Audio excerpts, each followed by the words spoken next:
أبدا على حبيبك خير الخلق كلهم وعلى أمة سيدنا وحبيبنا محمد أرحم الراحمين الملك الجبار يا الله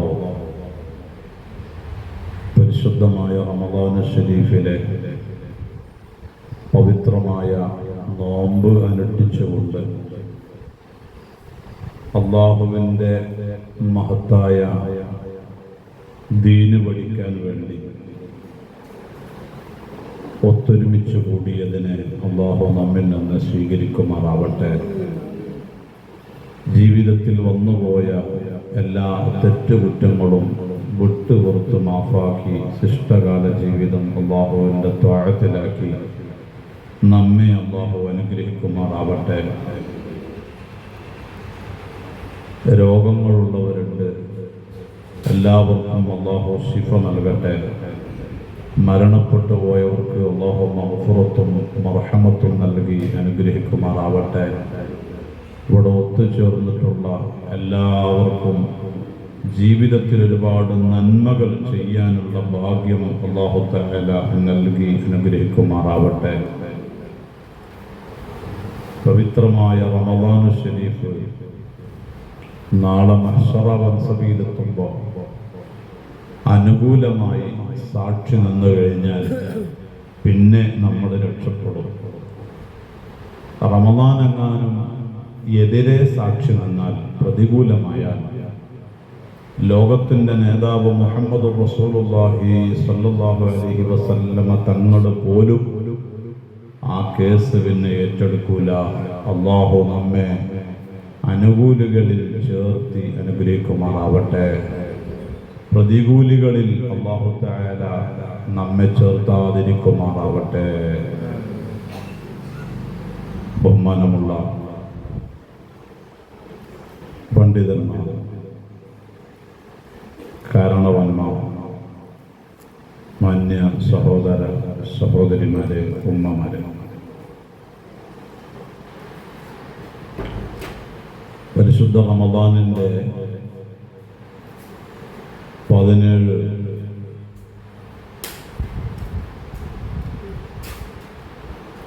ബദരീങ്ങളെ അനുസ്മരിച്ചുകൊണ്ടും അവരുടെ അസ്മാഹുകൾ ചൊല്ലിക്കൊണ്ടും മിനിഞ്ഞാന്ന് നമ്മുടെ ഈ സ്ഥലത്ത് തന്നെ പ്രൗഢമായ മജ്‌ലിസ് നമുക്ക് നടത്താൻ കഴിഞ്ഞു. അൽഹംദുലില്ലാഹ്, നമ്മുടെ പ്രവർത്തനങ്ങളൊക്കെ അല്ലാഹു നമ്മിൽ നിന്ന് സ്വീകരിക്കുമാറാവട്ടെ. ഇന്ന് രാവിലെ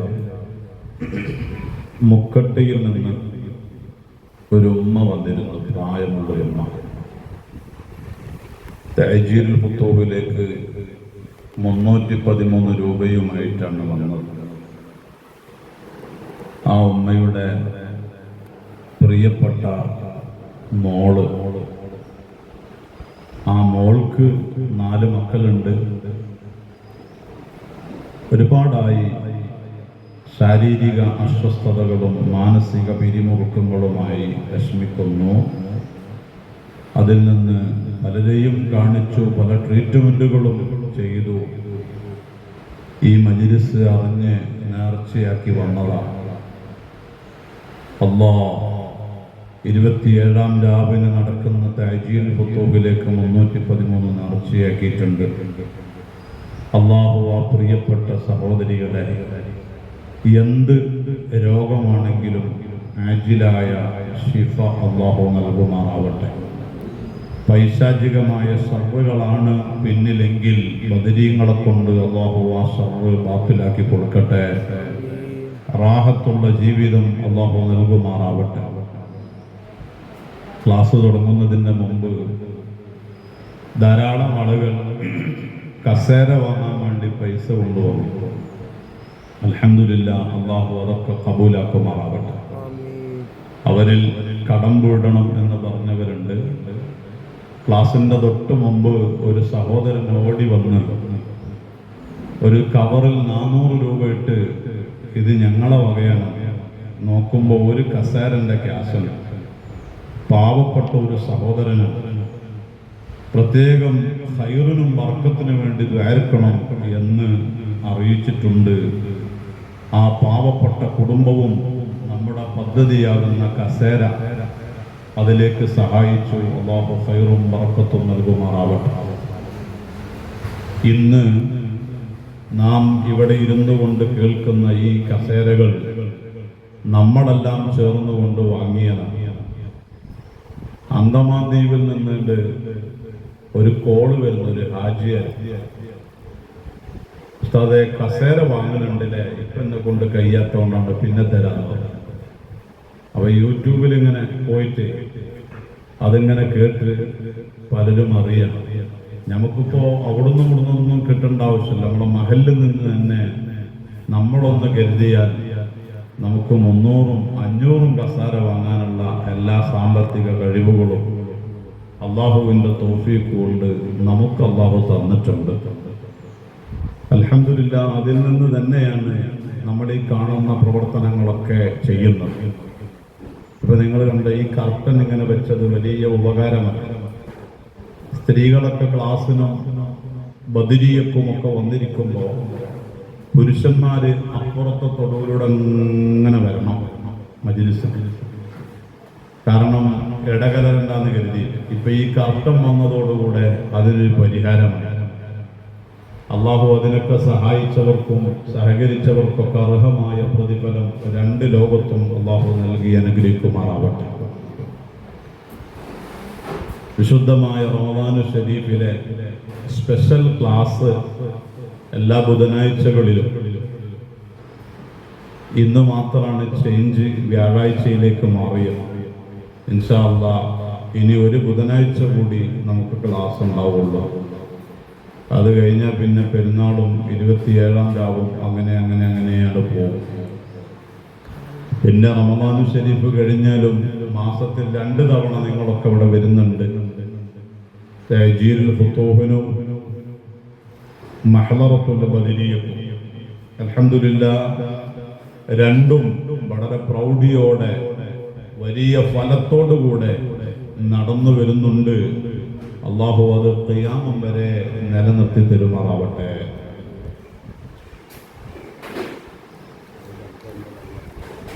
അൽഹംദുലില്ലാഹ്. റമദാൻ 17 ബദർ ദിനത്തിന്റെ അന്നാണ് മഹദിയായ ഉമ്മഹാത്തുൽ മുഅ്മിനീങ്ങളിൽ ഏക കന്യകയായ ആയിഷ ബീവി റളിയല്ലാഹു അൻഹായുടെ വഫാത്ത് നടന്നത്.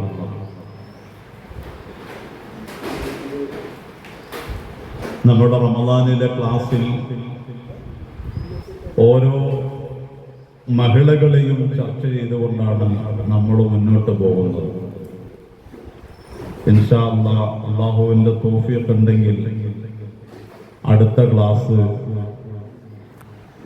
അതുപോലെ ഒരു മഹദിയെ നമുക്ക് ചർച്ച ചെയ്യാം. ഇന്ന് മഹദിയായ ആയിഷമ്മ റളിയല്ലാഹു അൻഹായുടെ ചരിതങ്ങളോതാം. അവിടുത്തെ ജനനം നുബുവത്തിന്റെ 4-ാം വർഷമാണ്. മാതാവും പിതാവും സഹോദരിയായ അസ്മാ റളിയല്ലാഹു അൻഹായും മുസ്ലിമായിരുന്നതിനാൽ ഇസ്ലാമിലെ ആദ്യകാല മുസ്ലിം വീട്ടിലാണ് ആയിഷ റളിയല്ലാഹു അൻഹ ഈ ലോകത്തേക്ക് കടന്നു വന്നത്. നുബുവത്തിന്റെ 4-ാം വർഷമാണ് ആ സംഭവം. അവിടുത്തെ ഉപ്പ സയ്യിദുന അബൂബക്കർ റളിയല്ലാഹു അൻഹു ആണ്. ഇസ്ലാമിക് റിപ്പബ്ലിക്കിന്റെ 1-ാം ഖലീഫ. നബി സല്ലല്ലാഹു അലൈഹി വസല്ലമ തങ്ങളുടെ കൂട്ടുകാരൻ. മുത്തുനബി സല്ലല്ലാഹു അലൈഹി വസല്ലമ തങ്ങളോട് വലിയ മഹബ്ബത്ത് വെച്ച് ജീവിച്ച മഹാൻ. അവരാണ് ആയിഷ റളിയല്ലാഹു അൻഹായുടെ പിതാവ്. ഉമ്മു റുമാൻ റളിയല്ലാഹു അൻഹ അയാണ് അവിടുത്തെ മാതാവ്. സൈനബ് എന്നും റഹദ് എന്നും ഒക്കെ പേരുകൾ അറിയപ്പെട്ടിരുന്നു എന്ന് ചരിത്രം പറയുന്നുണ്ട്. അവിടുത്തെ ഉപ്പ സയ്യിദുന അബൂബക്കർ റളിയല്ലാഹു അൻഹു അവരിലൂടെ ഏഴാമത്തെ പിതാമഹൻ മുർറത്ത് ബിൻ കഅബ് റളിയല്ലാഹു അൻഹുവിലൂടെ നബി സല്ലല്ലാഹു അലൈഹി വസല്ലം തങ്ങളുടെ പരമ്പരയിൽ എത്തുന്നുണ്ട്. ആയിഷ റളിയല്ലാഹു അൻഹയുടെ ഉമ്മ ഭാഗത്തിലൂടെ 11 12 പരമ്പരയിലൂടെ നബി സല്ലല്ലാഹു അലൈഹി വസല്ലം തങ്ങളിലേക്ക് എത്തുന്നുണ്ട്. അങ്ങനെ മുത്തുനബിയുടെ കുടുംബവുമായി വലിയ ബന്ധമുണ്ട് ആയിഷ റളിയല്ലാഹു അൻഹ. അവിടുന്ന് അവിടുത്തെ പേരുകൾ ഉമ്മു അബ്ദില്ല, ഉമ്മുൽ മുഅ്മിനീൻ, ഹബീബത്തു റസൂലില്ലാ, സയ്യിദത്തുൽ ഫുഖഹാ, ഫുഖഹാക്കളുടെ നേതാവ് എന്ന പേരിൽ, അൽ മുബറഅ, കുറ്റവിമുക്തമാക്കപ്പെട്ടവൾ, അത്വയ്യിബ, നല്ലവൾ, അസ്സുദ്ദീഖ, സത്യസന്ധതയുള്ളവൾ, അൽ ഹുമൈറ, ഇളം ചുവപ്പ് കലർന്ന വെളുത്തവൾ, അതുപോലെ മുവഫഖ, വലിയ തൗഫീഖ് നൽകപ്പെട്ടവർ, അതുപോലെ യാ ആയിഷ്, ഉവൈസ്, ഇങ്ങനെ 10-11 പേരുകൾ മഹദിയെക്കുറിച്ച് ചരിത്രത്തിൽ കാണുന്നു. ധാരാളം മഹത്വങ്ങൾ അവരെക്കുറിച്ച് നമുക്ക് പറയാനും. ചെറിയ കുട്ടിയാകുമ്പോൾ തന്നെ നബി സല്ലല്ലാഹു അലൈഹി വസല്ലമ തങ്ങൾ അവിടുന്ന് ആയിഷ റളിയല്ലാഹു അൻഹയെ മാതാവ് പ്രസവിക്കുമ്പോൾ തന്നെ ലോകത്തിന്റെ നേതാവ് മുഹമ്മദ് റസൂലുള്ളാഹി സ്വല്ലല്ലാഹു അലൈഹി വസല്ലമ തങ്ങൾ സ്വന്തം ഉപ്പയുടെ കൂട്ടുകാരനാണ്. ഇടയ്ക്കിടെ വീട്ടിലേക്ക് വരും. സിദ്ദീഖ് തങ്ങളുടെ വീട്ടിൽ മുത്തുനബി വരാറുണ്ട്. പിതാവും മാതാവും നിസ്കരിക്കുന്നതും വിശുദ്ധ ഖുർആൻ പാരായണം ചെയ്യുന്നതും കണ്ടും കേട്ടും അനുഭവിച്ചുമാണ് ആയിഷ ബീവി റളിയല്ലാഹു അൻഹ വീട്ടിൽ വളർന്നത്. അല്ലാഹുവിനെ കുറിച്ചും ഏറെ വീട്ടിൽ വെച്ച് ചർച്ച ചെയ്യുകയും ആ ചർച്ചകളെല്ലാം കേട്ട് അല്ലാഹുവിനോടും ഖുർആനിനോടും വിശുദ്ധ ഇസ്ലാമിനോടും ലോക നേതാവ് റസൂലുള്ളാഹി സ്വല്ലല്ലാഹു അലൈഹി വസല്ലമ തങ്ങളോടും വലിയ മഹബ്ബത്ത് വീട്ടിൽ നിന്ന് തന്നെ ഇളം പ്രായത്തിലെ സ്വായത്തമാക്കിയിരുന്നു മഹദി ആയിഷ റളിയല്ലാഹു അൻഹ.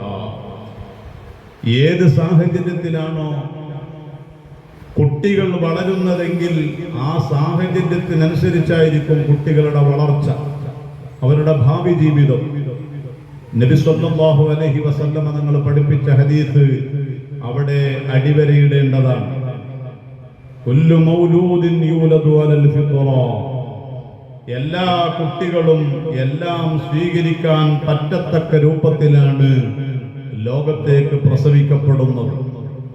പിന്നീട് ആ കുട്ടി നന്നാവുന്നതിൻ്റെയും ചീത്തയാകുന്നതിൻ്റെയും പിന്നിൽ എല്ലാത്തിൻ്റെയും കാരണം അവരുടെ ഉമ്മയും ബാപ്പയുമാണ്. നമ്മുടെ കുട്ടി നന്നായ പറയും എന്റെ കുട്ടിയാണ്, അല്ലെങ്കിൽ എന്റെ വേറെ കുട്ടിയാണ് പറയും.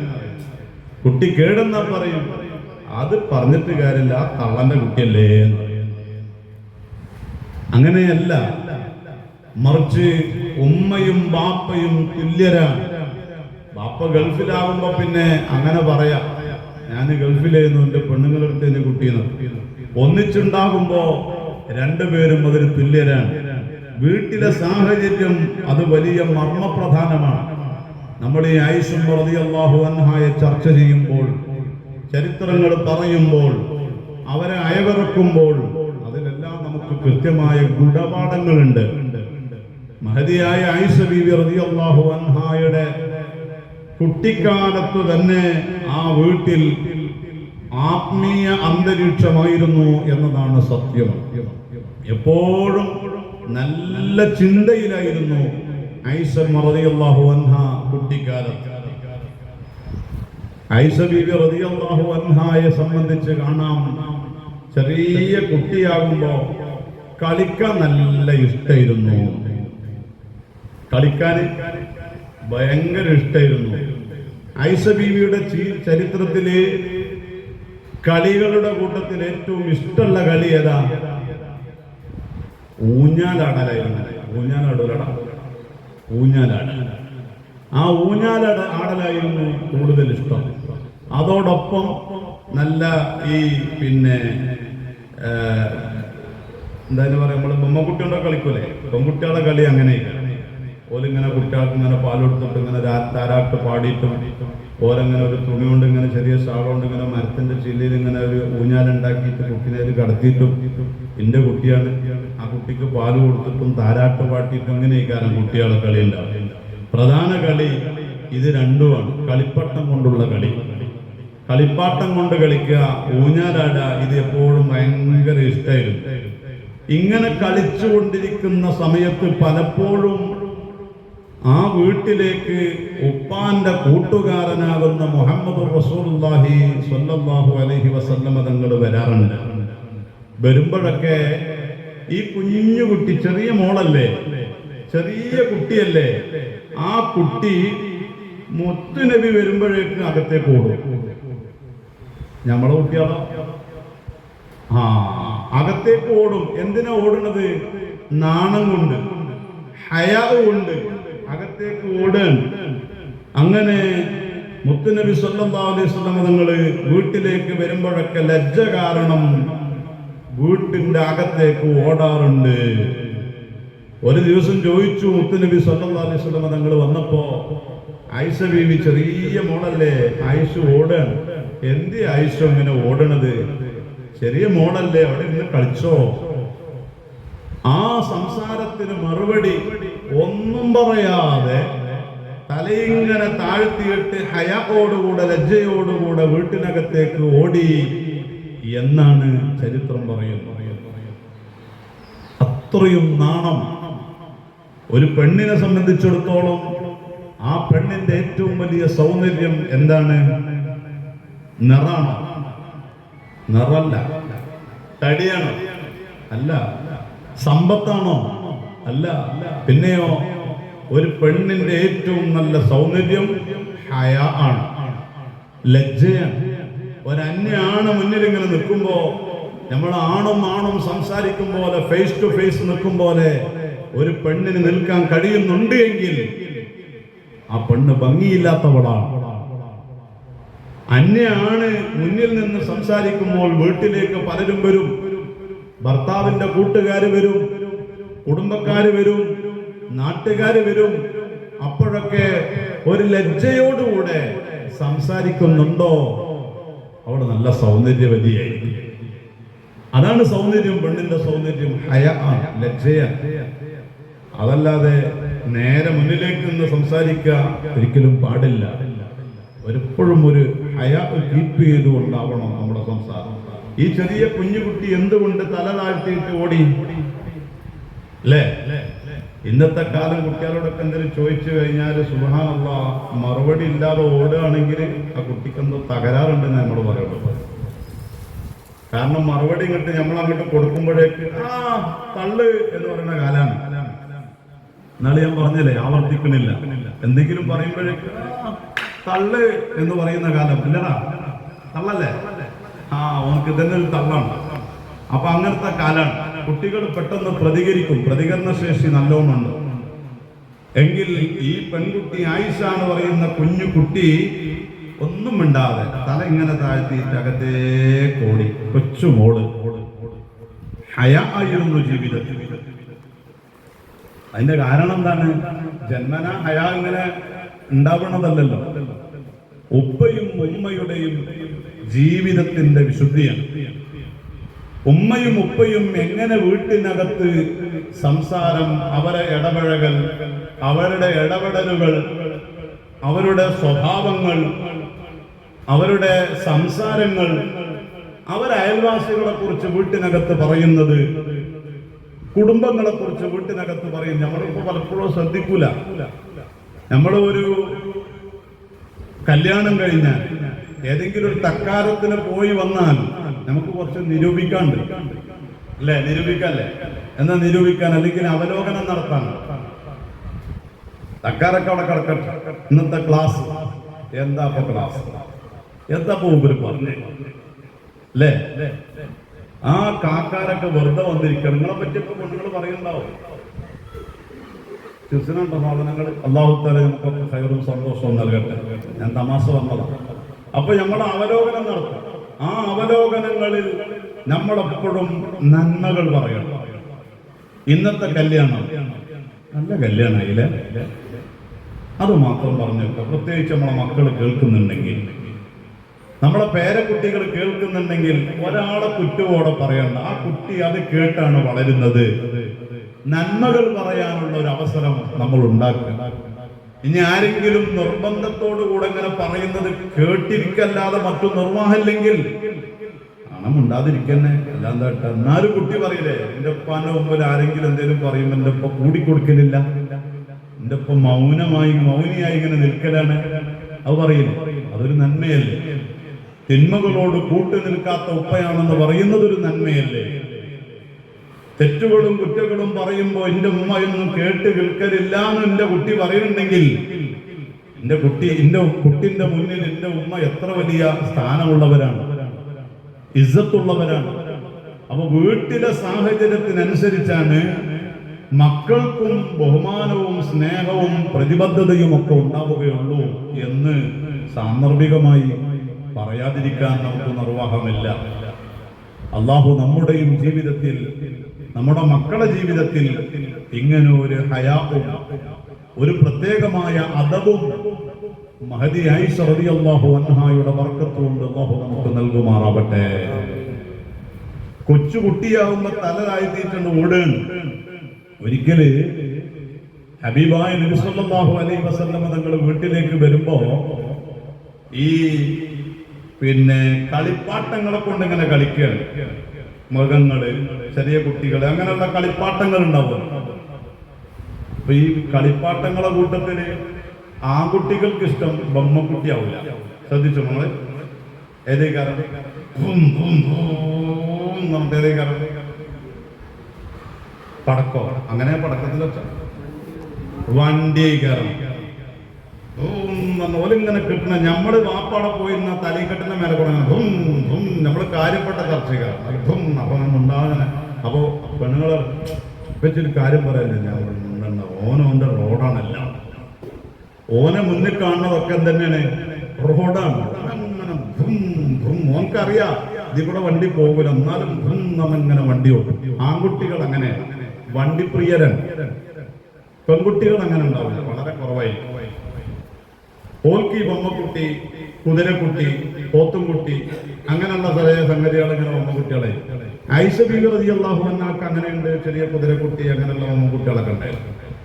ഒരിക്കൽ നബി സല്ലല്ലാഹു അലൈഹി വസല്ലം തങ്ങൾ വീട്ടിലേക്ക് വരുമ്പോ ആയിഷ ബീവിയും കൂട്ടുകാരികളും അവിടെ ഇങ്ങനെ കളിക്കുന്നുണ്ട്. എപ്പോഴും കാണാറുണ്ട്, കാണുമ്പോഴേക്കും അകത്തേക്ക് ഓടാറുണ്ട്. ഒരു ദിവസം മുത്തുനബി വരുന്നത് സല്ലല്ലാഹു അലൈഹി വസല്ലം ആയിഷ ബീവി കണ്ടില്ല. കാണാത്ത കാര്യത്തിന് നമ്മൾ കുറ്റപ്പെടുത്തിയ കാര്യമല്ല. അതല്ലെങ്കിൽ കുഞ്ഞു മോളല്ലേ, എന്ത് കുറ്റാണോടെ? ആ കുട്ടി കാണാതെ കളി ഇങ്ങനെ തുടർന്നു. ഒപ്പമുള്ള കൂട്ടുകാരികളും കണ്ടില്ല. അങ്ങനെ കണ്ടിരുന്നെങ്കിൽ ഐശോ അതാ വരുന്നു എന്ന് പറയും. ആരും കണ്ടില്ല. അങ്ങനെ കളിച്ചുകൊണ്ടിരിക്കുമ്പോൾ ഹബീബായ റസൂലുള്ളാഹി സ്വല്ലല്ലാഹു അലൈഹി വസല്ലമ തങ്ങള് ആയിഷയോട് ചോദിച്ചു. ആയിഷ ഇങ്ങനെ യാദൃശികമായി മുത്തുനബി അടുത്തെത്താ നേരത്തെ കണ്ടു. കണ്ടപ്പോ പിന്തിരിഞ്ഞിങ്ങനെ ഓടാൻ വേണ്ടി ഒരുങ്ങുമ്പോ, എന്താ ആയിഷോ, കുതിരക്ക് ചിറകോ? അപ്പൊ ചിറകുള്ള കുതിര ഉണ്ടായിരുന്നു കൂട്ടത്തിൽ, കളിപ്പാട്ടത്തിൽ. കുതിരക്ക് ചിറകോ എന്ത്? അപ്പോ ആയിഷ ബീവി റളിയല്ലാഹു അൻഹ ഒന്നും മിണ്ടിയില്ല. ആയിഷ പറ, കുതിരക്ക് ചിറകോ? ആയിഷ ബീവി പറഞ്ഞു, ഇതിന്റെ ഉപ്പച്ചിരിക്ക് വാങ്ങി തന്നതാണ്. അപ്പൊ അള്ളാന്റെ ഹബീബ് വീണ്ടും ആവർത്തിച്ചു, ഭയങ്കര ബുദ്ധിയാണ് ആയിഷ ബീവിക്ക്, അപാര ബുദ്ധിയാണ്. ആ ബുദ്ധിയുള്ള കുട്ടികളോട് സംസാരിക്കാൻ ഒരു പ്രത്യേക താല്പര്യം ഉണ്ടാവും അല്ലേ? ബുദ്ധിയില്ലാത്ത അന്തം വിട്ട കുട്ടികളാണെങ്കിൽ എന്തെങ്കിലും ചോദിക്കുമ്പോൾ പറഞ്ഞാൽ പിന്നെ നമ്മൾ അങ്ങോട്ട് മൈൻഡ് ചെയ്യില്ല. പക്ഷെ ബുദ്ധിയോടുകൂടെ പക്വതയോടുകൂടെ ഒരു ചെറിയ മോള് അല്ലെങ്കിൽ മോന് സംസാരിക്കുന്നെങ്കിൽ ഓനോട് സംസാരിക്കാൻ നമുക്ക് വലിയ ഇഷ്ടമായിരിക്കും. അത് ആരെ കുട്ടിയാണെങ്കിലും സാമർത്ഥ്യമുള്ള കുട്ടി എന്ന് നമ്മൾ പറയാം. ആയിഷ ബീവി റളിയല്ലാഹു അൻഹ പറഞ്ഞു, എന്റെ ഉപ്പച്ചി വാങ്ങിത്തന്നതാണ് എനിക്ക്. ആ സമയം മുത്തനബി ആവർത്തിച്ചു, സാധാരണഗതിയിൽ കുതിരക്ക് ചിറകുണ്ടാവൂലല്ലോ മോളെ, ഈ കുതിരക്ക് എന്താ ചിറക്? ഉടനെ ആയിഷ ബീവി റളിയല്ലാഹു അൻഹ മുത്തുനബി സല്ലല്ലാഹു അലൈഹി വസല്ലമ തങ്ങളോട് പറഞ്ഞു, നബിയേ യാ റസൂലല്ലാഹ്, സുലൈമാൻ നബി അലൈഹിസ്സലാമിന്റെ കുതിരക്ക് ചിറകുണ്ടായിരുന്നില്ലേ? ഒരു വലിയ ആളല്ലത്, ചെറിയ കുഞ്ഞുമോള്, കൊച്ചുമോളാ പറയണേ. സുലൈമാൻ നബിന്റെ കുതിരക്ക് ചിറകുണ്ടായിരുന്നില്ലേ നബിയെ എന്ന് അള്ളാന്റെ ഹബീബിന് വലിയ ഇഷ്ടായി ആ ഇടപെടൽ. അതോടൊപ്പം ചേർത്ത് വായിക്കേണ്ടതുണ്ട്. തുടക്കത്തിൽ ഞാൻ പറഞ്ഞില്ലേ, ചരിത്രങ്ങൾ പറഞ്ഞുകൊണ്ടാണ് ആ വീടിന്റെ ഉള്ളിൽ ദിനരാത്രങ്ങൾ കഴിഞ്ഞത്. ഒരു ചിറകുള്ള കുതിരയെ കൊണ്ട് വന്നപ്പോൾ ആ വിഷയവുമായി ബന്ധപ്പെട്ട ഒരു ചരിത്രം ഉപ്പയാവുന്ന സിദ്ദീഖുൽ അക്ബർ റളിയല്ലാഹു അൻഹു അതല്ലെങ്കിൽ ഉമ്മു റുമാം റളിയല്ലാഹു അൻഹ ആ കുട്ടിക്ക് പറഞ്ഞു കൊടുത്തില്ലേ? നമ്മൾ എന്തെല്ലാം വാങ്ങിക്കൊടുക്കുന്നുണ്ട്, നമ്മൾ എവിടെയൊക്കെ കുട്ടികളെ കൊണ്ടുപോകുന്നുണ്ട്. ആ കൊണ്ടുപോകുമ്പോ അള്ളാഹുവിലേക്ക്, അള്ളാഹുവിന്റെ മഹാന്മാരിലേക്ക്, അള്ളാഹുവിന്റെ ബദരീങ്ങളിലേക്ക്, അങ്ങനെയുള്ള ഒരു ദീനിന്റെ അടുപ്പം നമ്മൾ ആരെങ്കിലും പറഞ്ഞു കൊടുക്കലുണ്ടോ? സാന്ദർഭികമായി ഇടയ്ക്ക് ഇങ്ങനെ നമ്മളെ കൽവിലേക്ക് ഒന്ന് ചിന്തിട്ട് തരാൻ വേണ്ടി പറഞ്ഞതാ. ചെറിയ മോനല്ലേ, KG-യിൽ പഠിക്കുന്ന കുട്ടി, കോട്ടെ ചെറിയ നഴ്സറിയിൽ പഠിക്കുന്ന കുട്ടിയില്ലേ നമ്മുടെ വീട്ടില്, ആ കുട്ടിയോട് ചോദിക്കുക, അനക്ക് മെസ്സിനറിയോ? പറയോ? 100 നാവോളം പറയും മെസ്സിനെ കുറിച്ച്. അപ്പൊ ഇവനൊക്കെ ഇങ്ങനെ മൈക്കാണ് കൊടുത്തിട്ട് റൊണാൾഡോനെ കുറിച്ച്, എനിക്ക് റൊണാൾഡോനെ ഇഷ്ടം, മെസ്സിനെ ഇഷ്ടം, ഉമ്മച്ചിനെ നല്ല കുട്ടിയാ, അതാ പറഞ്ഞത് മെസ്സിന്ന്. മെസ്സി, മെസ്സിനെ ഇഷ്ടം ചോദ്യമാണല്ലോ, അതിനല്ല മറുപടി. മെസ്സിനേക്കാൾ ഇഷ്ടം. മെസ്സിനെ കുറിച്ച് 4 വാക്ക് പറയാൻ പറഞ്ഞ മൈക്ക് ഊരിട്ട് നോക്കി കൊടുത്താ ഓക്കെ പറയോ? പക്ഷെ ഓൻ എന്റെ മുമ്പിൽ അല്ലെങ്കിൽ സദസ്സിലൊക്കെ ആയതുകൊണ്ട് എനിക്കൊരു മടി ഉണ്ടാവുന്നു. പറയും മെസ്സിയെ കുറിച്ച് ധാരാളം നമ്മളെ മക്കൾ പറയും. ഓടിക്കൊണ്ടിരിക്കുന്ന വാഹനങ്ങളെ കുറിച്ച്, അതിന്റെ വിലയെക്കുറിച്ച്, അതിന്റെ എഞ്ചിന്റെ സ്വഭാവത്തെക്കുറിച്ച്, അതിന്റെ മൈലേജിനെ കുറിച്ച് എട്ടും പൊട്ടും തിരിയാത്ത കുട്ടികൾ ഇന്ന് സംസാരിക്കും. ഇവർക്കിതൊക്കെ കിട്ടിയെങ്കിൽ അതേ മെമ്മറിയിലേക്ക് ഹബീബായ തങ്ങളെ ഒരു ചെറിയ ചരിത്രം ഉമ്മാരെ നമുക്ക് പറഞ്ഞു കുട്ടികളെ ഹൃദയത്തിലൊന്ന് ഇടം പിടിക്കണ്ടേ? പെൺകുട്ടികൾക്ക് ആയിഷുമ്മാന്റെ ചരിത്രം ഒന്ന് പറഞ്ഞു കൊടുത്തൂടെ? ഖദീജുമ്മാന്റെ ചരിത്രം, ഫാത്തിമ എന്ന് പറയുന്ന മുത്തുനബിയുടെ പൊന്നാര മോളെ ചരിത്രത്തിൽ നിന്ന് ഒരൽപ്പം പഠിച്ച് അത് നമ്മളെ പെൺകുട്ടികൾക്ക് ഇങ്ങനെ പറഞ്ഞ് ഓർക്ക് ഫാത്തിമയുടെ റളിയല്ലാഹു അൻഹായുടെ മഹത്വം ഒന്ന് മനസ്സിലാക്കി, ഫാത്തിമ ബീവി അങ്ങനെയാണെങ്കിൽ എനിക്കും അങ്ങനെയൊന്ന് ആവാലോ എന്ന് ചിന്തിക്കും വിധം നമ്മളെ മക്കൾക്കൊന്ന് ഒരു നസീഹത്ത് കൊടുത്തൂടെ എന്നാണ്. അല്ലാഹു നമ്മളെ മക്കൾക്കൊക്കെ നമ്മളൊക്കെ സ്നേഹിക്കും പോലെ ബദരീങ്ങളും ഉഹദീങ്ങളും ഉലമാക്കള് സാദാത്യങ്ങളോട് നമുക്കൊക്കെ വലിയ മഹബത്താണ്. ഈ ഇരിക്കുന്ന ഓരോരുത്തരും വലിയ വലിയ ആൾക്കാരാണ്. അല്ലാഹു തആല എല്ലാവർക്കും ഖൈറും ബർക്കത്തും നൽകുമാറാവട്ടെ.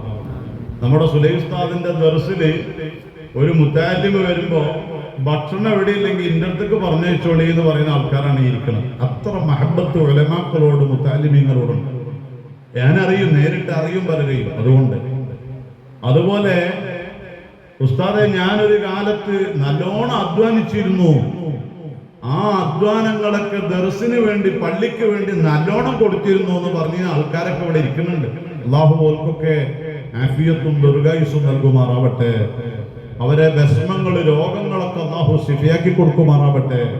മുത്തഅല്ലിമീങ്ങൾക്ക് ഭക്ഷണം കൊടുത്തും ആലിമീങ്ങളെയും സദാത്യങ്ങളെയും മഹബത്ത് വെച്ചും പൂർവകാല സ്വാലിഹീങ്ങളുടെ ചരിത്രങ്ങൾ പങ്കുവെച്ചും പഠിച്ചും ജീവിക്കുന്നവരാ നമ്മളെ മക്കളെയും അങ്ങനെയൊക്കെ പഠിപ്പിക്കണമെന്ന് സാന്ദർഭികമായി ഓർമ്മപ്പെടുത്തുകയാണ്.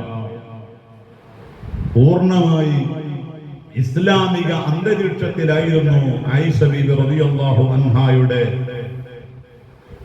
ജീവിതമുണ്ടായിരുന്നത്.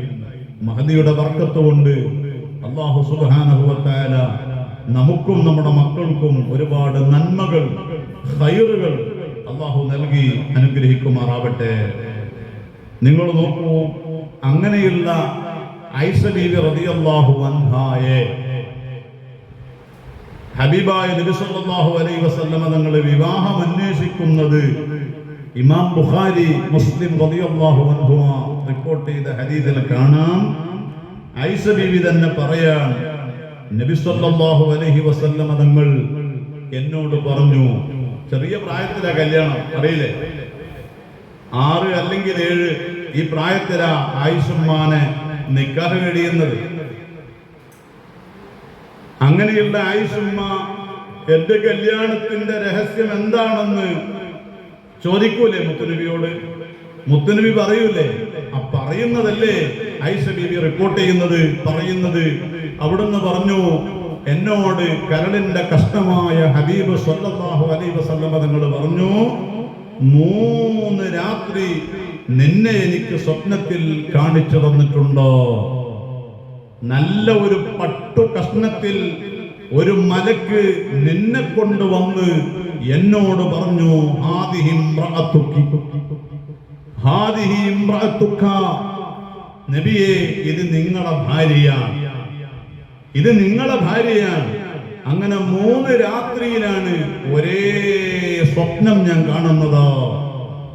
അങ്ങനെ ഞാൻ ആ പട്ടുകഷ്ണമൊന്ന് മാടിയിട്ട് മുഖം നോക്കി, ഇതാരുടെ മുഖമാണെന്ന്. അല്ലാഹുവിന്റെ ഹബീബ് എന്നോട് പറഞ്ഞു, 3 സ്വപ്നത്തിലും ഞാൻ കണ്ടത് നിന്നെ തന്നെ. ഉടനെ ഞാൻ പറഞ്ഞു,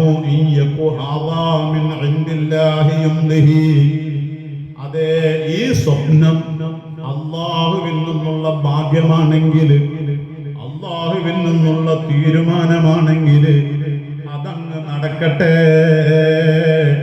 അത് നടക്കുക തന്നെ ചെയ്യോ എന്ന് മുത്തുനബി സല്ലല്ലാഹു അലൈഹി വസല്ലമ തങ്ങൾ പറഞ്ഞു. അങ്ങനെ ഇരിക്കെ ഖദീജ ബീവി റളിയല്ലാഹു അൻഹായുടെ വഫാത്തിന് ശേഷം ഉസ്മാൻ ഇബ്നു മദ്ഊൻ റളിയല്ലാഹു അൻഹുവിന്റെ ഭാര്യ ഖൗല ബിൻത് ഹക്കീം റളിയല്ലാഹു അൻഹാ നബിയോട് ചോദിക്കുന്നുണ്ട്, ഐ റസൂലല്ലാഹ്, ഓ നബിയേ, അലാ തതസവ്വജ്, കല്യാണം കഴിക്കുന്നില്ലേ നബിയേ?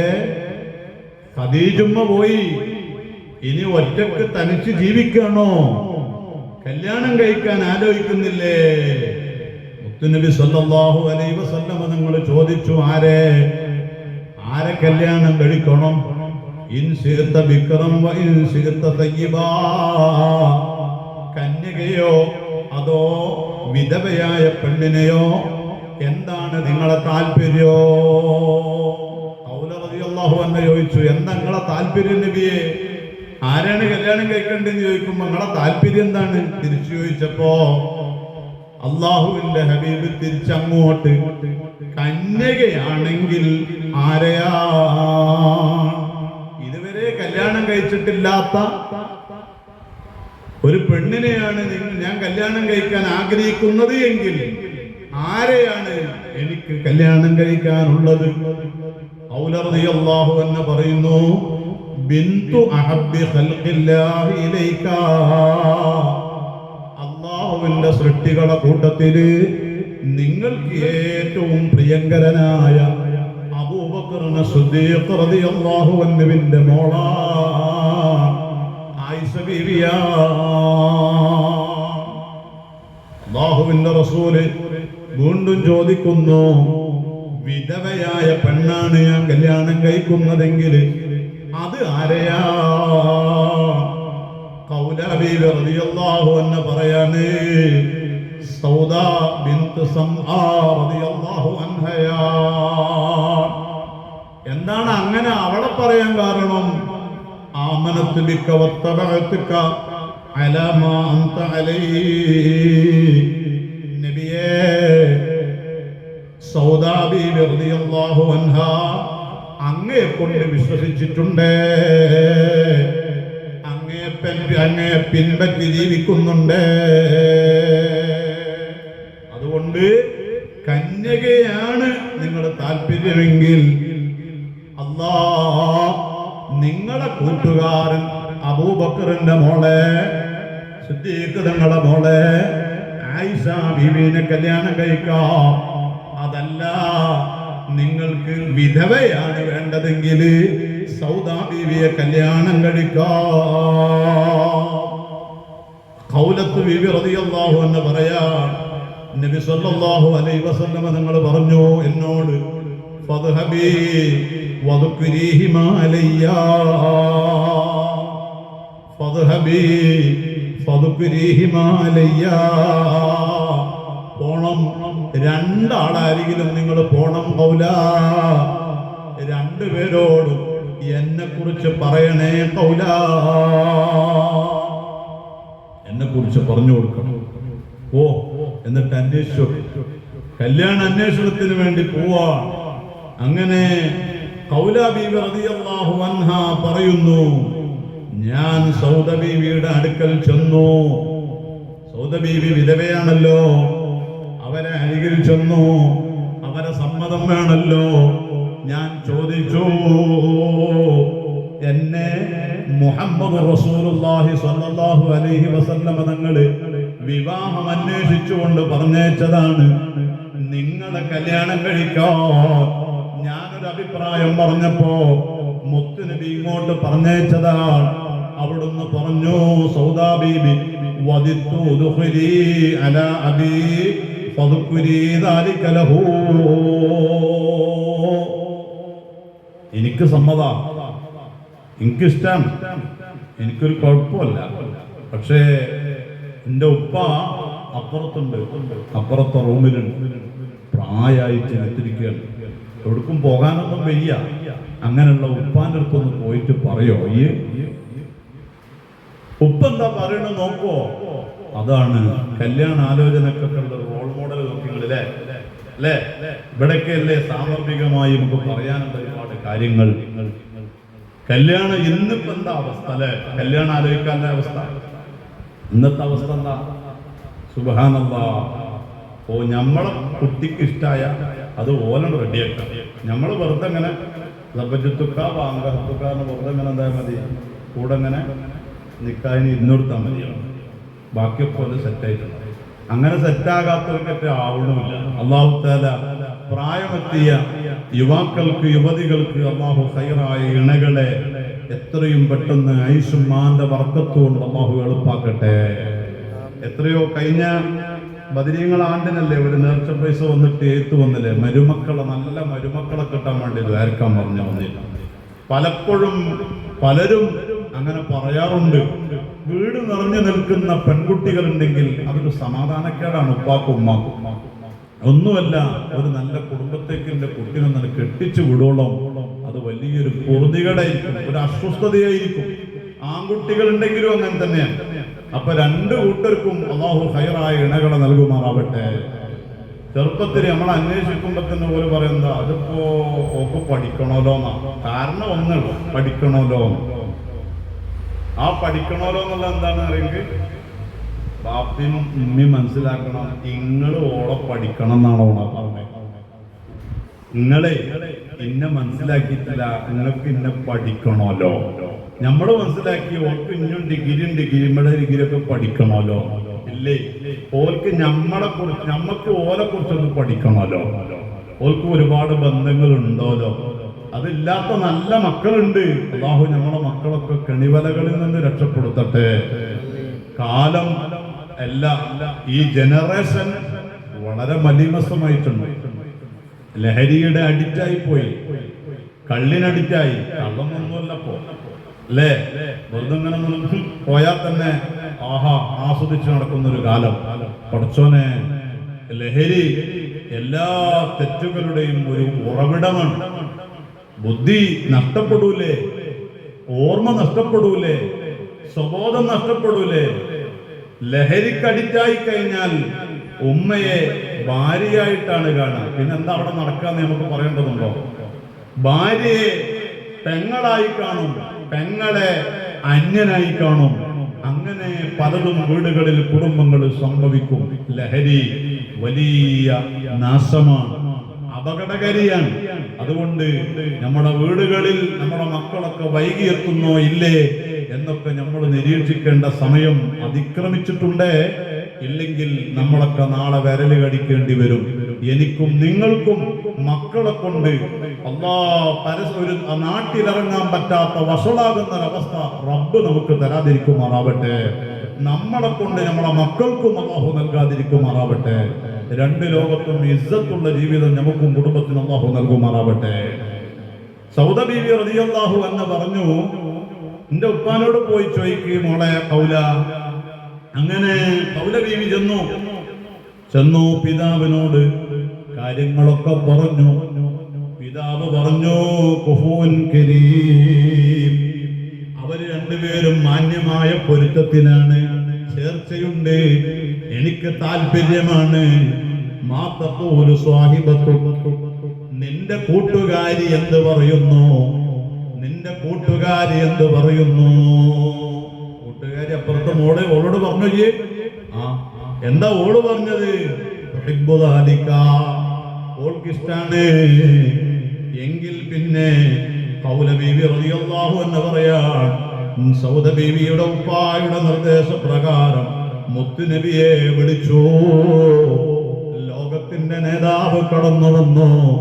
ഉപ്പയതാ സൗദാ ബീവിയെ മുത്തുനബി സല്ലല്ലാഹു അലൈഹി വസല്ലമ തങ്ങൾക്ക് വിവാഹം ചെയ്തു കൊടുക്കുന്നു.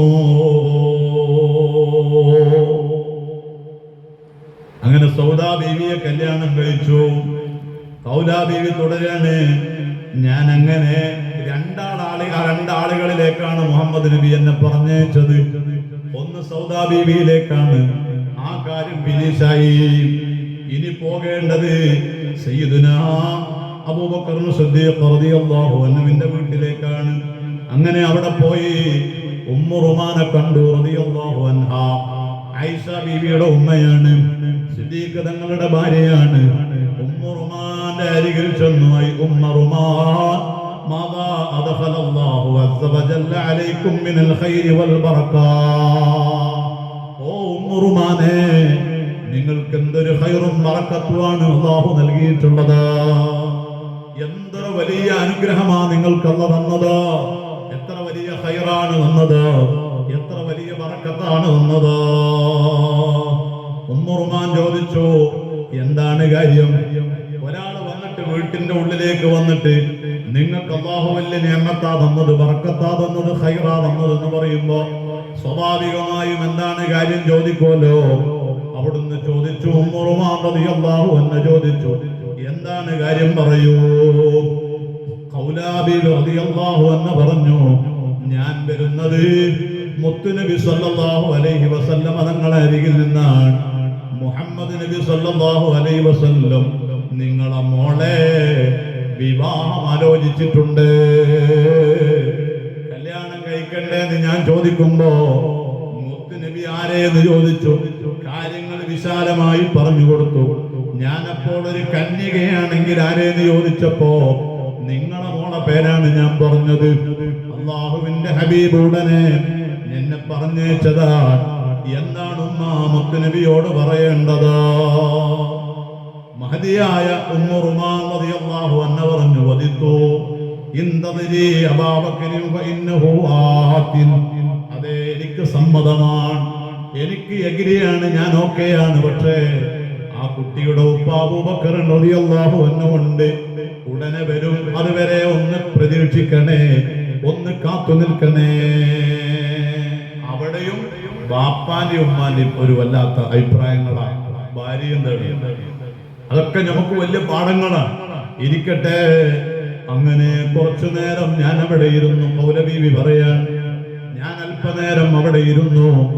കുറച്ചു നേരം കഴിഞ്ഞപ്പോ അതാ വരുന്നു അബൂബക്കർ സിദ്ദീഖ് റളിയല്ലാഹു അൻഹു. അങ്ങനെ അബൂബക്കർ റളിയല്ലാഹു അൻഹു അവിടെ വന്നപ്പോൾ മൗലവി എല്ലാ കാര്യങ്ങളും തുറന്നു പറഞ്ഞപ്പോൾ അബൂബക്കർ റളിയല്ലാഹു അൻഹു ചോദിച്ചു, ഹൽ തസ്ലു ലഹു, മുഹമ്മദ് നബിക്ക് അങ്ങനെ അനുവദനീയമാകുമോ? കാരണം ഇന്നമാ ഹിയ ഇബ്നത്തു അഖീഹി, സഹോദരന്റെ മോളല്ലേ ആയിഷ. മുഹമ്മദ് നബി എന്റെ കൂട്ടുകാരനാണ്. എന്റെ കൂട്ടുകാരന് എന്റെ മോളെ കല്യാണം കഴിക്കാൻ പറ്റുമോ? ഖൗല ബീവി ചോദിച്ചപ്പോ ഖൗല ബീവി പറഞ്ഞു, എനിക്കൊന്ന് മറുപടി കൊടുക്കാനാണ്. ഞാൻ അങ്ങനെ ആ ചോദ്യം എന്റെ മനസ്സിലിട്ടുകൊണ്ട് നേരെ മുഹമ്മദുർ റസൂലുള്ളാഹി സ്വല്ലല്ലാഹു അലൈഹി വസല്ലമ തങ്ങളുടെ അരികിലേക്ക് പോയി. മുത്തുനബി സ്വല്ലല്ലാഹു അലൈഹി വസല്ലമ തങ്ങളുടെ അരികിൽ ചെന്ന് അബൂബക്കർ റളിയല്ലാഹു അൻഹു പറഞ്ഞ അഭിപ്രായം ഞാൻ അങ്ങ് പറഞ്ഞപ്പോ എന്നോട് മുഹമ്മദ് നബി സ്വല്ലല്ലാഹു അലൈഹി വസല്ലമ തങ്ങൾ പറഞ്ഞു, ഞാൻ പറയുന്നത് ഔലാ, നിങ്ങൾ അവിടെ പോയി പറയണം അബൂബക്കറിനോട്, അന്ത അഖീ ഫിൽ ഇസ്ലാമി വ അനാ അഖൂക വബ്നതുക തസ്ലഹു ലീ, ഞാനും അദ്ദേഹവും ഞാനും അബൂബക്കറും ഇസ്ലാമിൽ വലിയ സഹോദര്യമാണ്, സൗഹൃദ ബന്ധത്തിലാണ്. അവരുടെ മോളെ, അവരുടെ മകളെ ആയിഷാനെ എനിക്ക് കല്യാണം കഴിക്കാം, അത് അനുവദനീയമാണ്, അതിലൊരു തെറ്റും വരുന്നില്ല. ഖൗല ബീവി വളരെ സന്തോഷത്തോടുകൂടെ അബൂബക്കർ സിദ്ദീഖ് റളിയല്ലാഹു അൻഹുവിന്റെ അരികിൽ ചെന്നു. ഉടനെ സയ്യിദുനാ അബൂബക്കർ റളിയല്ലാഹു അൻഹു ചോദിച്ചു, എന്ത് പറഞ്ഞു എന്ന്. മുത്തുനബി പറഞ്ഞത് അബൂബക്കർ റളിയല്ലാഹു അൻഹുവിനോട് പറഞ്ഞു കൊടുത്തു. അല്ലാഹുവിന്റെ ഹബീബ് സ്വല്ലല്ലാഹു അലൈഹി വസല്ലമ തങ്ങൾ അങ്ങനെ പറഞ്ഞെങ്കിൽ ആയിഷുമ്മാനെ കല്യാണം കഴിച്ചു കൊടുക്കാൻ ഞാൻ റെഡിയാണ്. ആർക്കാണ് കല്യാണം ചെയ്തു കൊടുക്കുന്നത്? ലോക നേതാവിനാ, അഷ്റഫുൽ ഖൽഖായ മുഹമ്മദുർ റസൂലുള്ളാഹി സ്വല്ലല്ലാഹു അലൈഹി വസല്ലം. ദുനിയാവിൽ ഇതിനുമേൽ ഇനിയൊരു മരുമകനെ കിട്ടാനുണ്ടോ? ഇതിനു മേലൊരു നല്ല മനുഷ്യനെ കാണാനുണ്ടോ? അങ്ങനെ മുഹമ്മദ് നബി സ്വല്ലല്ലാഹു അലൈഹി വസല്ലം തങ്ങൾ കൂടുന്നു വരുന്നു, എന്നിട്ട് നിക്കാഹ് നടക്കുന്നു. അതൊരു ശവ്വാൽ മാസത്തിലായിരുന്നു. ശവ്വാൽ മാസത്തിലായിരുന്നു ആ നിക്കാഹ് നടക്കുന്നത്. അന്ന് ആയിഷ ബീവിക്ക് 6 വയസ്സാണ്. ബുദ്ധിയുള്ള പെണ്ണാണ്. സുബ്ഹാനല്ലാഹ്, 7-ാം വയസ്സിലാണെന്നും അഭിപ്രായമുണ്ട്. പിന്നീട് മദീനയിൽ ചെന്ന് ശേഷം 9-ാം വയസ്സിൽ അതുപോലെ ഒരു ശവ്വാൽ മാസത്തിലാണ് അവരോടൊപ്പമുള്ള ജീവിതം തുടങ്ങിയത്. 400 ദിർഹമായിരുന്നു അവിടുത്തെ നിക്കാഹിന്റെ മഹർ. ഫുഖഹാക്കൾ പറയുന്നുണ്ട് ശവ്വാലിൽ നിക്കാഹ് കഴിക്കൽ സുന്നത്താണെന്ന്. ശവ്വാൽ മാസത്തിന് അങ്ങനെ ഒരു പ്രത്യേകത, ഒരു സുന്നത്തുണ്ട്. നിങ്ങൾ നോക്കൂ, ഇമാം മുസ്ലിം റളിയല്ലാഹു അൻഹു റിപ്പോർട്ട് ചെയ്ത ഹദീസിൽ കാണാം, ആയിഷ ബീവി തങ്ങൾ തന്നെ പറയാണ്, തസവ്വജനി റസൂലുള്ളാഹി സ്വല്ലല്ലാഹു അലൈഹി വസല്ലം ഫി ശവ്വാൽ, എന്നെ ഹബീബായ മുത്തുനബി സ്വല്ലല്ലാഹു അലൈഹി വസല്ലം തങ്ങൾ നിക്കാഹ് ചെയ്തത്, എന്നെ കല്യാണം ചെയ്തത് ശവ്വാൽ മാസത്തിലായിരുന്നു. കഴിഞ്ഞില്ല, വബനാബി ഫി ശവ്വാൽ, അതേ വീട് കൂടിയത്, അതേ ദാമ്പത്യ ജീവിതം, ശാരീരിക ബന്ധങ്ങൾ തുടങ്ങിയത്, ദാമ്പത്യ ജീവിതം തുടങ്ങിയത് അതും ശവ്വാലിലായിരുന്നു. ഇത് മുത്തുനബി സ്വല്ലല്ലാഹു അലൈഹി വസല്ലം തങ്ങളുടെ മഹദിയായ ആയിഷ ബീവി പറയാൻ. എന്നിട്ട് പറയുന്നു, ഫഅയ്യു നിസാഇ റസൂലില്ലാഹി സ്വല്ലല്ലാഹു അലൈഹി വസല്ലം കാനത്ത് അഹ്ലാ ഇൻദഹു മിന്നീ, മുഹമ്മദ് നബി സ്വല്ലല്ലാഹു അലൈഹി വസല്ലം തങ്ങളുടെ അടുക്കൽ ഭാര്യമാരെ കൂട്ടത്തിൽ എന്നെ പോലെ ഒരു ഭാഗ്യമുള്ള പെണ്ണ് വേറെ അള്ളാഹുവിന്റെ ഹബീബ് സല്ലല്ലാഹു അലൈഹി വസല്ലം നിങ്ങൾ കല്യാണം കഴിച്ച മുഴുവൻ ഭാര്യമാരും ആ ഭാര്യമാരെ കൂട്ടത്തിൽ ഒരേ ഒരു കന്യകയെ ഉണ്ടായിട്ടുള്ളൂ, ആയിഷ ബീബി റളിയല്ലാഹു അൻഹാ. അവിടുന്ന് പറയാം, എന്നെ പോലെ ഭാഗ്യമുള്ള ഒരാൾ ആരാണ്? വളരെ ചെറുപ്പത്തിലേ എനിക്കൊരുപാട് പഠിക്കാൻ കഴിഞ്ഞു, അങ്ങനെ ഒരുപാട് അനുഗ്രഹങ്ങൾ എനിക്ക് കിട്ടി. ഈ ഹദീസ് വിശദീകരിച്ചുകൊണ്ട് ഫുഖഹാ പറയുന്നുണ്ട്, ശവ്വാൽ മാസത്തിൽ നിക്കാഹ് ചെയ്യൽ സുന്നത്താണ്. നിക്കാഹിന് സുന്നത്തുള്ളൊരു മാസമാണ് ശവ്വാല്. നിക്കാഹിന്റെ അദബുകളിൽ സുന്നത്തുകളിൽ പറയുന്ന ധാരാളമുണ്ട്. അതിലൊന്ന് പ്രധാനപ്പെട്ട ഒന്നാണ് ശവ്വാൽ മാസത്തിലാക്കുക. ശവ്വാല് നിക്കാഹ് ചെയ്യാൻ പറഞ്ഞു വീട്ടിൽ ശരിയാകണ്ടേ? അള്ളാഹു പെട്ടെന്ന് എളുപ്പമായി കൊടുക്കട്ടെ. നിങ്ങളൊന്നും ആമീൻ പറയേണ്ടത് ആർക്കുമല്ല, പിന്നെ എങ്ങനെ ആവുക? ഒന്ന് എവിടെയെങ്കിലും നടത്തിച്ചു കൊടുക്കുന്നു. അള്ളാഹു തആല സന്തോഷം നൽകട്ടെ. അള്ളാഹു അങ്ങനെയുള്ള ഇണകൾക്ക്, സഹോദരങ്ങൾക്ക് ഇണകൾ അള്ളാഹു എളുപ്പാക്കി കൊടുക്കുമാറാവട്ടെ. സമയമാകുമ്പോഴാണ്. ഏതായാലും ശവ്വാലിൽ നിക്കാഹ് ചെയ്യാൻ വലിയ സുന്നത്തുള്ള കാര്യമാണ്. നിക്കാഹിന്റെ മറ്റു സുന്നത്തുകളുണ്ട്, അദബുകളുണ്ട്. അത് സ്ഥലം എവിടെയാവണം? ഓഡിറ്റോറിയാക്കലെ, വീട്ടിലാക്കലെ, അള്ളാഹുവിന്റെ പള്ളിയിൽ, അവിടെയാണ് നിക്കാഹ് നടക്കേണ്ടത്. ഓഡിറ്റോറിയത്തിൽ നടന്ന നിക്കാവൂലെ? നിക്കാവും. അതിന്റെ ഒരു അഫ്ദലിയത്ത് കിട്ടണമെങ്കിൽ പള്ളിയിലാവണം. ശവ്വാൽ മാസത്തിലെ സുന്നത്താണ്. അതുപോലെ നിക്കാഹിന് ദിവസം സെലക്ട് ചെയ്യുമ്പോൾ ഏതാ നല്ലത്? വെള്ളിയാഴ്ച ദിവസം. സമയം ളുഹറിന്റെ മുമ്പ്, ജുമാന്റെ മുമ്പ്. അങ്ങനെ സമയം, മാസം, ദിവസം എല്ലാം ഫിക്സഡ് ആണ്. നിക്കാഹിന്റെ മഹത്വങ്ങൾ എന്നാലും നമ്മൾ കൊണ്ടേ ഞായറാഴ്ച നിക്കാഹ്. തെറ്റൊന്നുമില്ല, സൗകര്യങ്ങളാണ് നോക്കണം, കുഴപ്പമില്ല. ഞായറാഴ്ച നിക്കാഹിക്കുന്നതിന് ഒരു കുഴപ്പമില്ല. പക്ഷേ സൗകര്യപ്പെടുകയാണെങ്കിൽ വെള്ളിയാഴ്ച. ഇനി പള്ളിയിൽ നിക്കാഹ് നടക്കുകയാണെങ്കിൽ എന്തൊരു റാഹത്താണ്. ഇപ്പോഴത്തെ കാലത്തൊക്കെ അടിവരയിട്ടുകൊണ്ട് ഞാൻ പറയാണ്, പറ്റുകയാണെങ്കിൽ നമ്മളെ മക്കളെ, പേരമക്കളെ നിക്കാഹ് പള്ളി നാക്കാനൊന്ന് ശ്രദ്ധിച്ചാൽ അത് വലിയ ഖൈറുണ്ടാവും. ഒരുപാട് ഹറാമുകളിൽ നിന്ന് ആ ഒരു നല്ല പദ്ധതി കടഞ്ഞെടുക്കാൻ നമുക്ക് കഴിയും. എന്താണ് ഇപ്പോഴത്തെ നിക്കാഹൊക്കെ? ളറൂറത്തിന്റെ ഘട്ടം കൊണ്ട് അങ്ങനെ പോവുക, നിക്കാഹ് ചെയ്യുക, പോരാന്നല്ലാതെ ഓഡിറ്റോറിയത്തിൽ. ഇപ്പൊ ഇവിടെ നിങ്ങൾ നോക്കൂ, നമുക്കിപ്പോൾ ഈ മറല്ലെങ്കിൽ എന്ത് ദാഹത്തോടെ എല്ലാവരും അങ്ങോട്ടും ഇങ്ങോട്ടും കണ്ട് ക്ലാസ് എടുക്കാം. പക്ഷെ ഇസ്ലാം അത് അനുവദിക്കുന്നില്ലല്ലോ. അതുകൊണ്ടല്ലേ നമ്മളിങ്ങനെ മറ വെക്കുന്നത്. ഇതുപോലെ അല്ലെങ്കിൽ ഇതിനേക്കാളും അല്ലെങ്കിൽ ഇതുപോലെ ഒരു മഹത്വമുള്ള അള്ളാഹുവിന്റെ റഹ്മത്തിന്റെ മലായിക്കത്തീങ്ങൾ ഇറങ്ങുന്ന വലിയ പവിത്രതയുള്ള ഒരു ഫംഗ്ഷനാണ് നിക്കാഹ്. ആ നിക്കാഹിൽ എങ്ങനെയാണ് നമ്മുടെ ഇരുത്തം? ഒരു കസാലയിൽ ആണ്, മറ്റേ കസാലയിൽ പെണ്ണ്, അതിന്റെ അപ്പുറത്ത് ആണ്, പിന്നെയും പെണ്ണ്. ആരാണ് ഈ പെണ്ണ്? അയലോകത്തെ പാത്തുമാത്ത, അമ്മയുടെ പാത്തുമാത്ത. ഞാൻ ഉദാഹരണം പറഞ്ഞതാണ്. അല്ലെങ്കിൽ വേറെ ഏതെങ്കിലും താത്ത. ഒരിക്കലും കാണൽ ഹറാമായ പെണ്ണ്. കാണൽ ഹറാമായാൽ പിന്നെ തുടരും ഹറാം. ഒറ്റയ്ക്കിരിക്കൽ ഹറാം, ഒറ്റയ്ക്കൊരു സ്ഥലത്താവൽ ഹറാം. അങ്ങനെയുള്ള അന്യ ആണും പെണ്ണും കൂടിക്കലർന്നിരുന്നിട്ട് നിക്കാഹ്. എന്നിട്ട് എന്താ ദുആ? അല്ലാഹുവേ, ഈ നിക്കാഹിൽ ജനിക്കുന്ന മക്കളെ നീ സ്വാലിഹീങ്ങളാക്കണേ. നല്ലോണം വെറുതെ അല്ല, പറയിപ്പിക്കണ മക്കളെയൊക്കെ ഉടലെടുക്കാൻ കഴിയുന്നു.